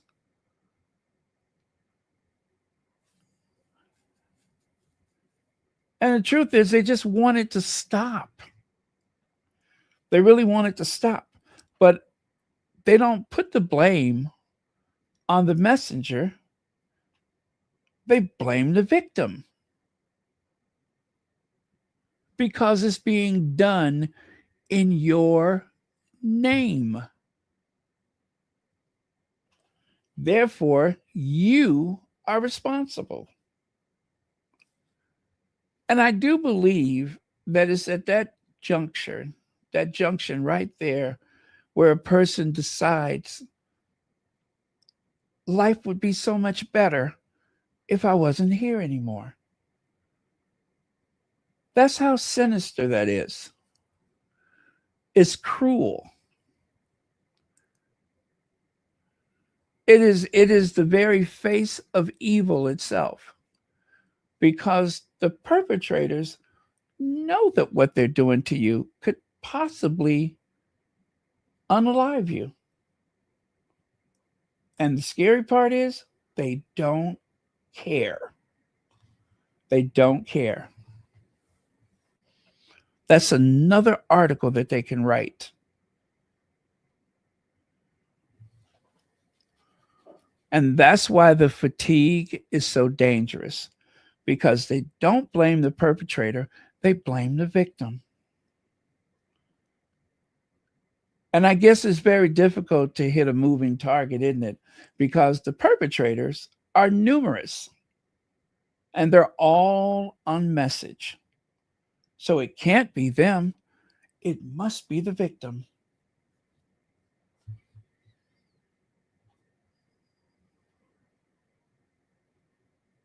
The only thing you can do is push back.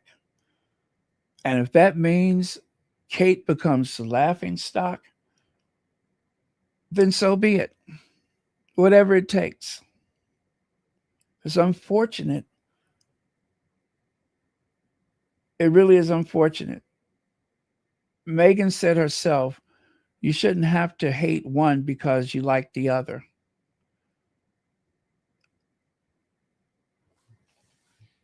In the ideal world, we wouldn't have that choice. But that's not the world we live in. We live in a culture war. And everything that you say can and will be used against you. No matter how pure your thoughts are, no matter how generous you are, they'll use it against you. If they have the opportunity, they will. And they'll give a free pass to people like, I don't know, Andrew, Philip Schofield, whoever that guy was that used to do the news, a lot of people in the government. They'll give a free pass to those people. Looks like there's going to be a free pass to Congress in the United States. While we're talking about Meghan, the perverts walk free, unimpeded, forgotten about. That's the trade-off. Let's see here. The problem is that we have found out that her Italy trip took multiple takes, and her takes show her not caring about many populations or people and not really interacting with the children. When they sat in that circle, those children were brought to that circle to sit there and not move while Kate got the footage that she wanted. If that was Meghan, right? It's a lot of those little things like that that you can say, if that was Meghan. Oh, but if that was Meghan. Am I lying? Am I misrepresenting? I believe it's true. If that were Meghan, XYZ, then of course there would be hell to pay.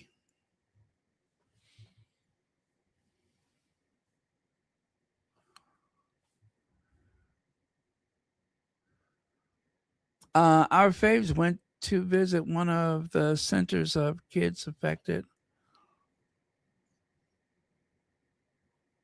Recently? I mean, is that something that I know about already, or?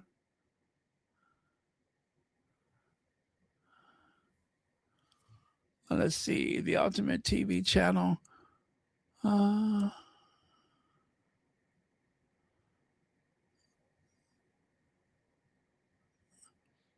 Yeah, she didn't have the Sussex squad. Unfortunately. Unfortunately.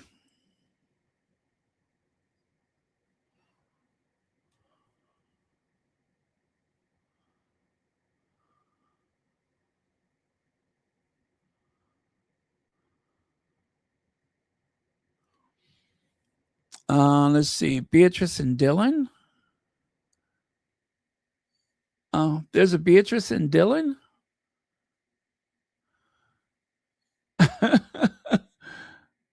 Oh, I see right here. Hey, Beatrice and Dylan. Oh, yeah. They would have to have a fleet of ambulances. I'm going the wrong direction. They would have to have a fleet of ambulances waiting outside if Kate was giving a speech. They would have to have a fleet of ambulances for people who busted a gut, for people who rolled in the aisles, for people who found themselves weeping so much from laughter that they have become dehydrated, dangerously dehydrated. Yeah, that's what it's like. One of those rave concerts or whatever. You know how the municipality makes the what do you call it? The promoters hire private ambulances. Well, they would have to do that for Kate's UN speech because I guarantee you there will be people rolling in the aisles, literally falling over themselves with laughter.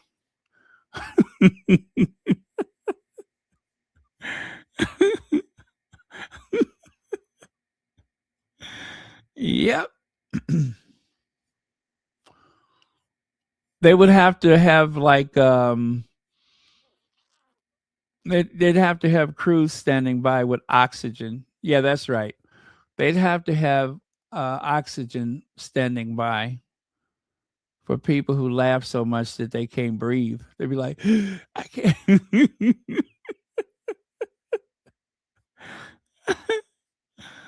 Oh man.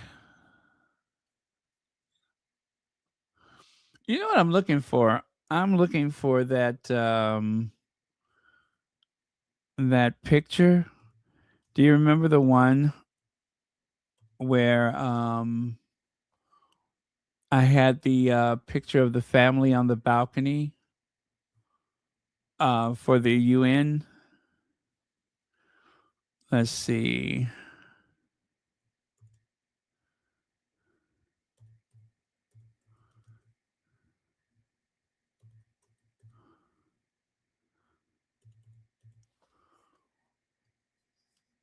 Mm. Oh, that's a fun picture. I wish I could find it. Oh my goodness, have I been on? Oh, there it is right there. There it is right there.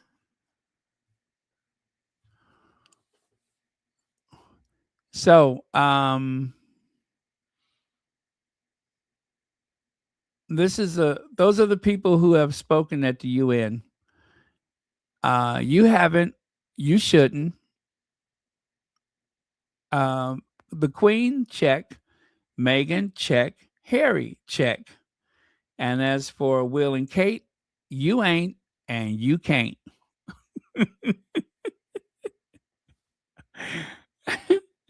And that, my friends, describe the royal family's involvement with the United Nations. Yeah, I don't think Charles has ever addressed them, has he? Let me check and see. Prince Charles addressed the United Nations? Nope. He hasn't done it yet.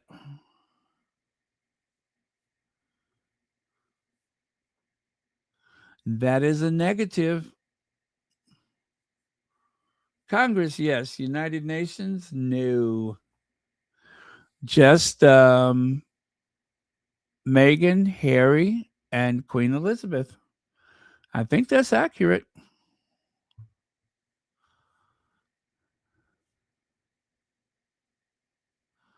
I think I'm going to post that on the Twitter again.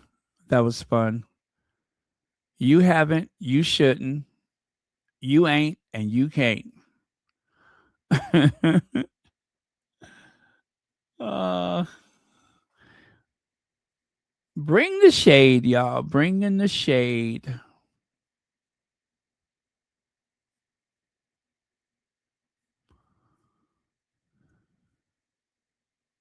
But as Leg said, I don't like that they're trying to eliminate Meghan's character. All of Meghan's success, and is part of the fabric of what makes Meghan a success, and they're trying to chip away. And the reason that they're trying to do it, once again, it benefits Kate Middleton. Is they're not just doing it because they're racist, although that plays a part. They're not just doing it because of their loyalty to the firm, but they're also doing it because it's the only way to elevate Kate. The only way for Kate to stand taller is for them to keep pushing Meghan down. That is the only way as possible.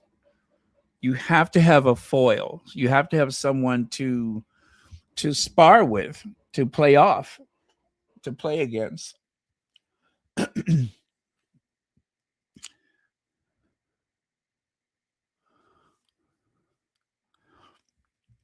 Charles has never delivered a formal address to both the United Nations and the World Health Organization. Good to know that. Thank you very much.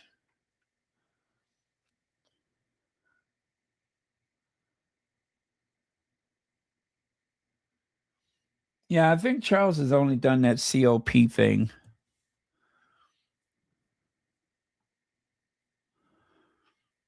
Okay, let's see. Oh, wait. How did I get there?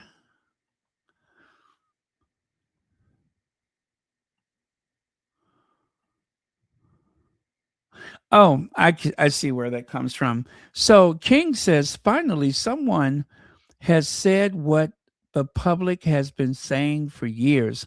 Why is Kate Middleton being flown to Italy on yet another taxpayer funded royal vanity tour to learn about early childhood when Britain already exports childcare expertise and educational knowledge around the world? I think that means the army of nannies, the British au pairs and such. Well, let's take a look here. For childcare inspiration, Kate could look closer to home. Well, that's an article apparently from this Brett Wigdorts, right? And then for childcare inspiration, Kate could have looked closer to home. Childminders offer children small, nurturing homes from home environments that could rival many of the approaches Princess Kate will celebrate on this tour, writes Brett Wigorts.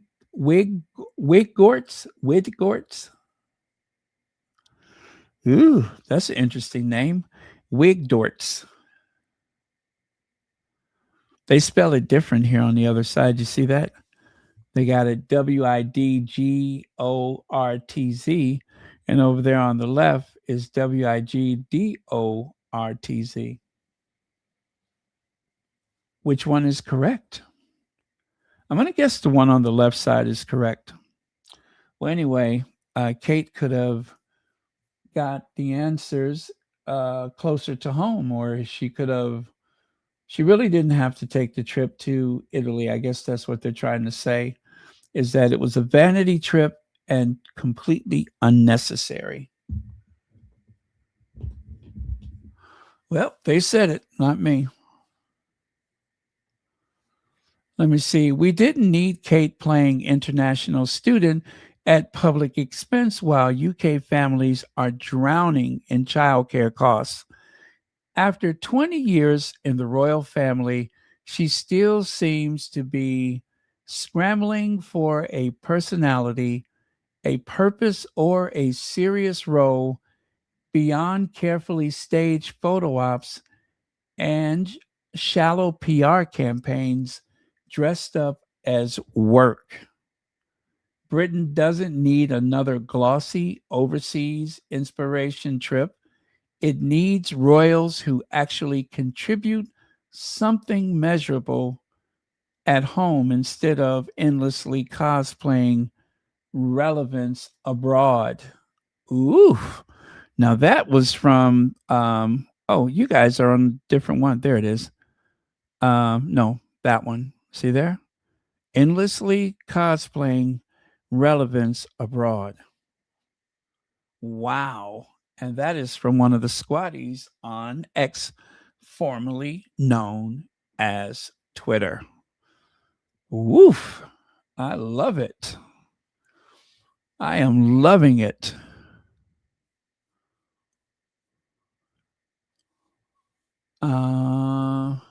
So after all, England is already a world leader in early years learning.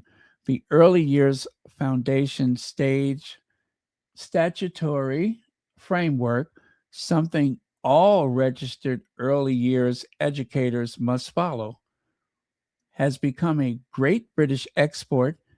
It's a powerful reminder that while childcare availability may be a pressing issue here, quality is not.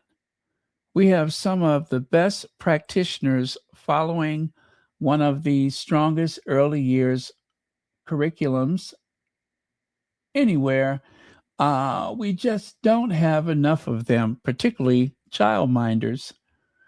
Well, hell, it's about 6 or 7 of them working for the Welleses, right? How old are those kids? Maybe Will and Kate can give up a couple of theirs. They got about 10 or 12 of them. Anyway, yeah, I know that's gross exaggeration, I think. The irony is there's no shortage of people who want to join the child minding profession, which is what I was saying, the au pairs and the nannies and such. But I can't help but think that if the best practice inspirations were after, we ought to look closer to home. And I mean that literally. For decades, childminders on thousands of streets across England have opened their front doors to offer children small, nurturing, home from home environments that mirror and could even rival many of the approaches that will be celebrated on this tour. Okay. Well, again, Kate could have stayed home. That's the overarching message, is that Kate could have very well have stayed home. Catherine's first speech in 2 years calls for dignity for carers. Well, if you recognize that outfit, that was her first speech in, how long did they say? 2.5 years? Yeah, that was her first speech in years. And thanks to Kate Middleton, it also happens to be one of her last speeches in years, because it did not go to plan at all. It was a big failure. Now, you're probably wondering, well, what went wrong? How could she have messed up that speech? I was trying to figure out the same thing. Look at the reaction that comes from, watch this. Oh, I think I got too much stuff open. Oh, I got to close a few things before I can open up something else. Okay, let me see who can go. I'm going to get rid of happy anniversary. I'm going to get rid of that. I'm going to get rid of, well. Next question. See ya. Oh, and I can get rid of the Armani stuff. I got too many things open.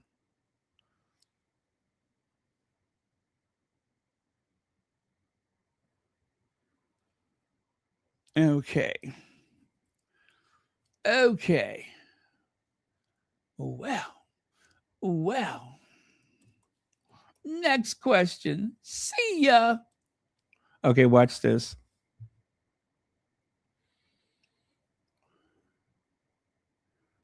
Remember that? This guy's like, what in the frappuccino is she talking about? Look at him. And he's like, and if I recall, I think the whole group was like that. They sent Kate out to be their mascot or whatever, their patron or whatever. And anyway, not only could they not hear what she was saying, they couldn't understand it even if they could. And why is that? Because of that clip, because of that posh, very posh clip, that unnecessary, over finessed way of talking, forcing the people around her to go, beg your pardon? Pardon me, Mom? Wait, say again? I'm sorry. What was that?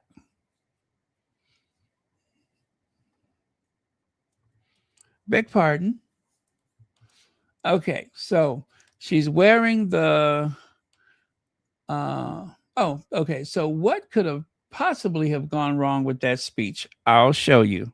You'll face the daily challenge at finding the balance between profitability and having a positive impact.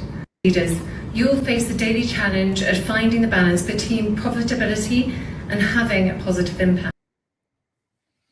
My. Patine profitability, and having a positive impact. Clip.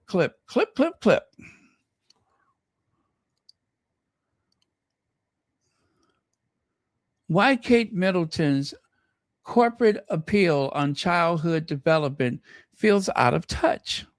You see, when she gave that speech, not everybody was impressed. As a matter of fact, there were some people who had called it out because it's a massive waste of time and it's a massive waste of money.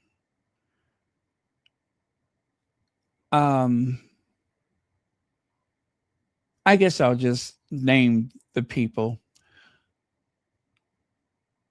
I did not like that man's politics, the one who passed away on camera because he was eliminated, right? And then his wife took over the political action group that he created, right? She took over. The problem is she does not inspire much. There's no movement behind her. The only movement is people getting away from her because she lacks the charisma that her husband had before he was tragically removed from not only the control of that agency, but from his family, his life. So what I'm trying to say is this thing that Kate is doing, they need to have the face of the early years thing. She cannot do it. She's not able to do it. She could never explain the data because she did not gather it herself, right? She could never explain the cause or the effect of any of it because it's not her work. So she just should not participate. They need to find someone to be the face of early years and just let Kate come to the whatever event, but trying to make her a leader is a huge mistake. Huge mistake.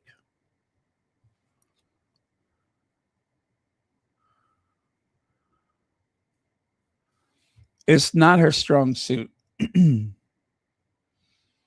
just is not. And you can see in that photo on the left side during the unguarded moment, you can see that the panic and pain of it has set in.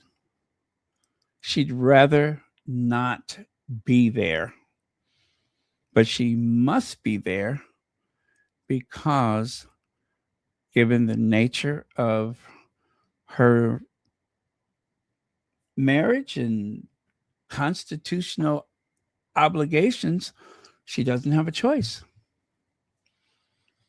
That's why I say they need to find someone else to be the face of it because she's not the one. And I'm trying to be charitable when I say that. I'm not trying to be critical. I'm just pointing out a fact. You saw what Meghan, as a matter of fact, you've seen what Meghan has been capable of again and again. And they call her nervous and unsteady this last time. But that same person has not done any critique of Kate, which goes back to what I said before. Kate is the one who benefits from the constant attacks on Meghan's character. And she's not pained by it. She's not going to apologize, but she relishes the attention that it gives her.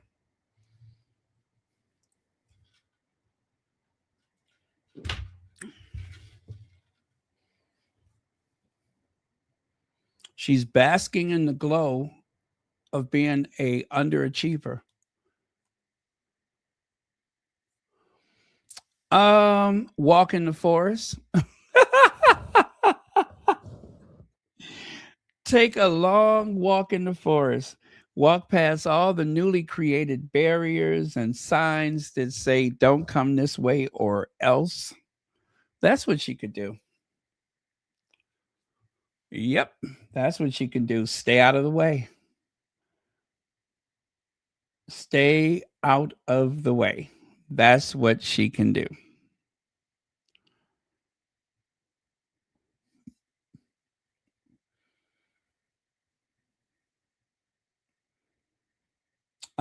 Yes, LDSW, that's exactly what I meant. That's exactly what I meant. Lacking charisma.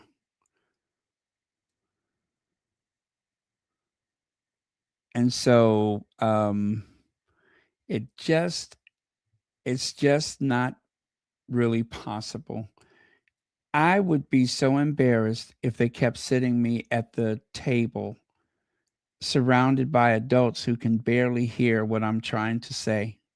That's embarrassing. And did I not predict that? Didn't I say she won't give a speech? I did say that, right? She will not give a speech, and she will probably sit in a circle and have some kind of conversation. But there will be no address to the group. Certainly no address to Greater Europe or anybody else who is downwind from this visit. There's not going to be any of that. And I said it before the wheels left the ground to go to Italy. I said she's not going to do a speech. And they're going to have her sit at that ridiculous table, like a little kid's table, with snacks on it that nobody is eating. And they're going to have the cameras there, and it's going to look like Kate is taking care of business, like she's interacting and learning from the real professionals. That is outrageous. That is outrageous.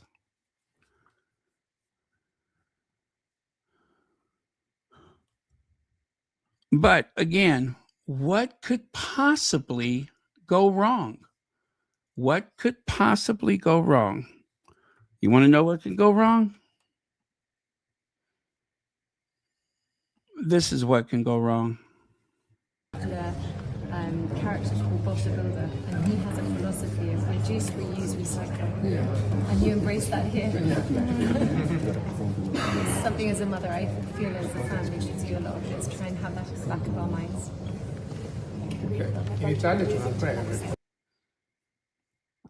Yeah. If you don't know what to say, you just start quoting cartoons or kid shows like Bob the Builder. You divert by going to Bob. Bob the Builder. That's how you get out of a tight spot. When in doubt, Bob the Builder.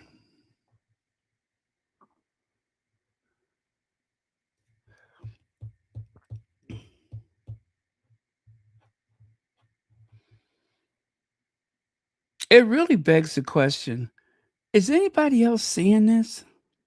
It's kind of like having a ghost and nobody can see the ghost but you. And you look around wondering if other people can see what you're seeing. How woefully inadequate and unprepared Kate Middleton actually is. Like I said, it's very sad, actually. Really sad. I actually got quite emotional that day when I saw Kate down on all fours going through a flower bed, planting a flower that was developed in her honor. I don't think she knew that she was going to be down on all fours, scraping and clawing through soil, wearing Princess Diana's diamond and sapphire ring. I don't think she knew that. But there she was, on her knees, scraping through a flower bed. I felt sorry for her that day because she didn't have a choice. She had no agency. She had to do as she was told.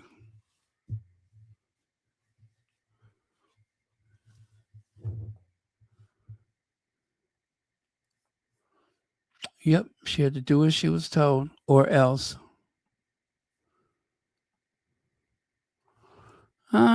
Is this the last one? Oh, no. Well, there you go.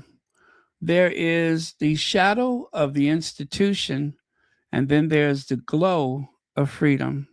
Which do you choose? Being in the shadow of that institution or glowing, able to look up at the sky and live another day without anybody telling you what you got to do?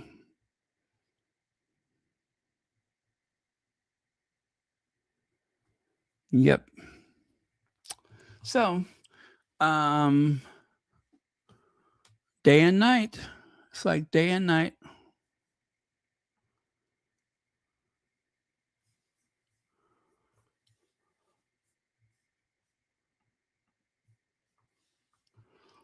I don't hate Kate. I don't hate her. But I don't approve. I don't approve that they go after Meghan for her benefit, and she doesn't do anything about it. If anything, she feeds into it.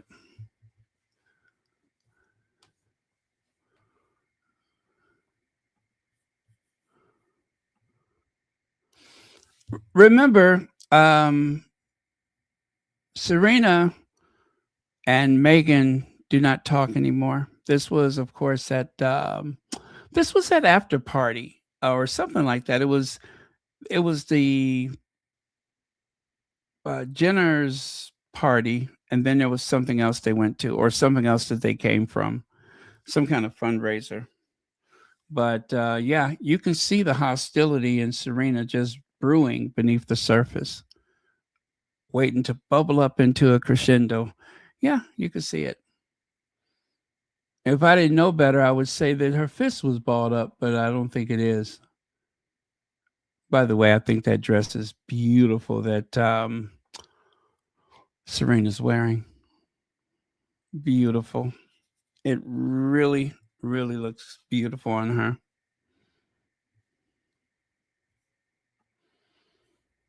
Oh, Duchess Sophie overseas trip sparks attention after Meghan, the Duchess of Sussex, Geneva visit.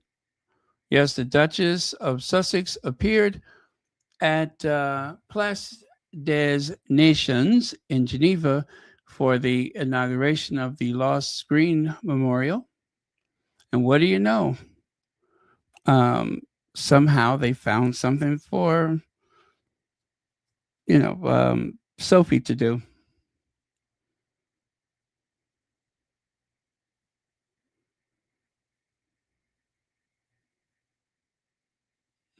Okay.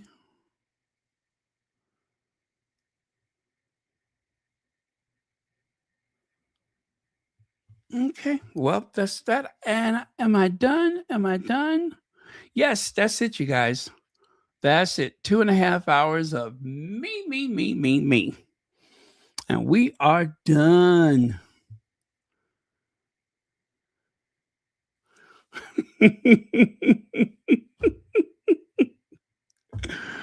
uh well, can't we just agree to hate her ways? I mean, we don't hate the sinner, we hate the sin, right? I think that's fair. We don't hate the sinner, we hate the sin. Or as Mommy Dearest would say, Christina, I'm not mad at you, I am mad at the dirt. No wire hangers ever. Yeah, that was one of my favorite lines. Christina, I'm not angry with you. I'm mad at the dirt.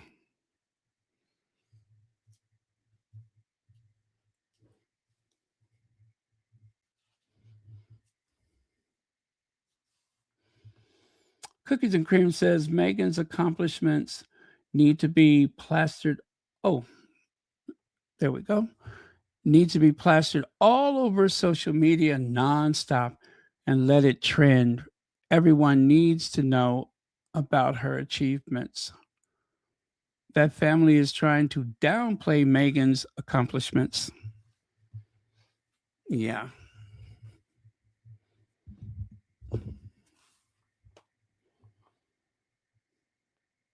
Still, I think it's funny. They thought that they were going to have a real bona fide, what do they call it? A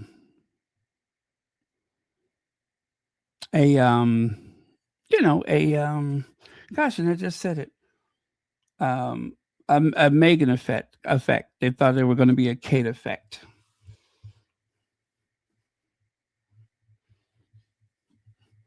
And it did not happen.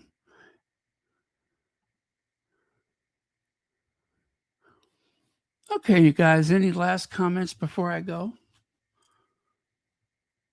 This was fun tonight, you guys. This was a lot of fun. I have thoroughly enjoyed myself, as I often do.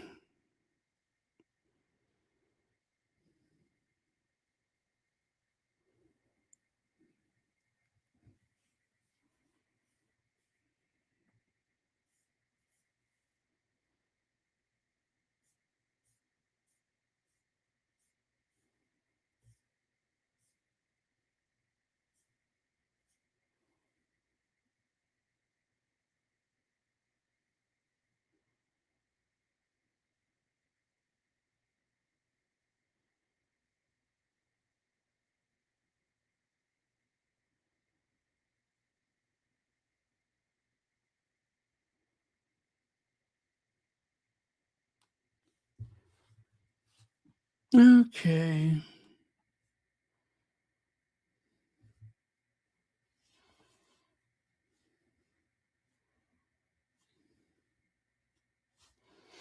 Well, I think we should let you know, I don't know what everyone's religion is, but we should let God have the ultimate approval or disapproval. However, I am not saying that we stop calling people out when necessary. I don't say that should stop. I never say that should stop. As long as they are messing with Meghan, then it's personal for me too.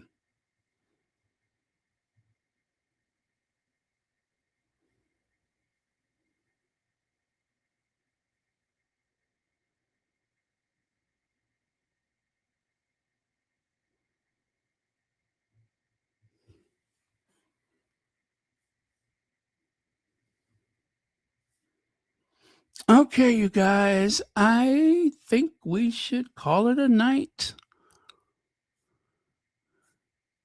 Oh, what a night. Late one evening back in 63. Oh, what a night.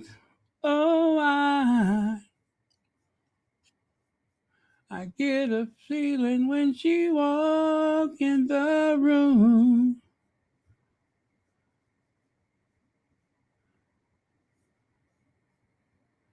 Oh, what a night. Do do do do do do do do do do do do do do.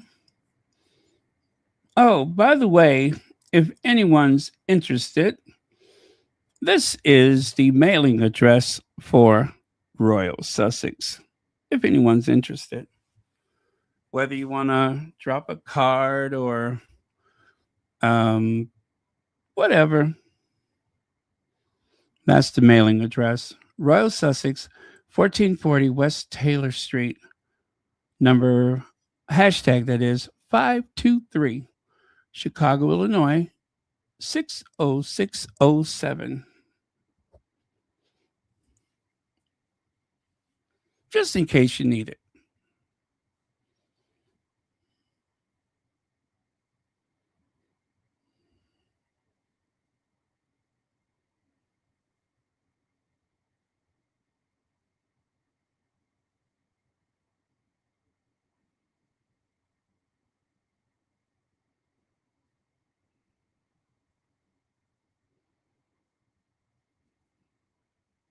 Okay, I think that should do it. Or you could just take a screenshot.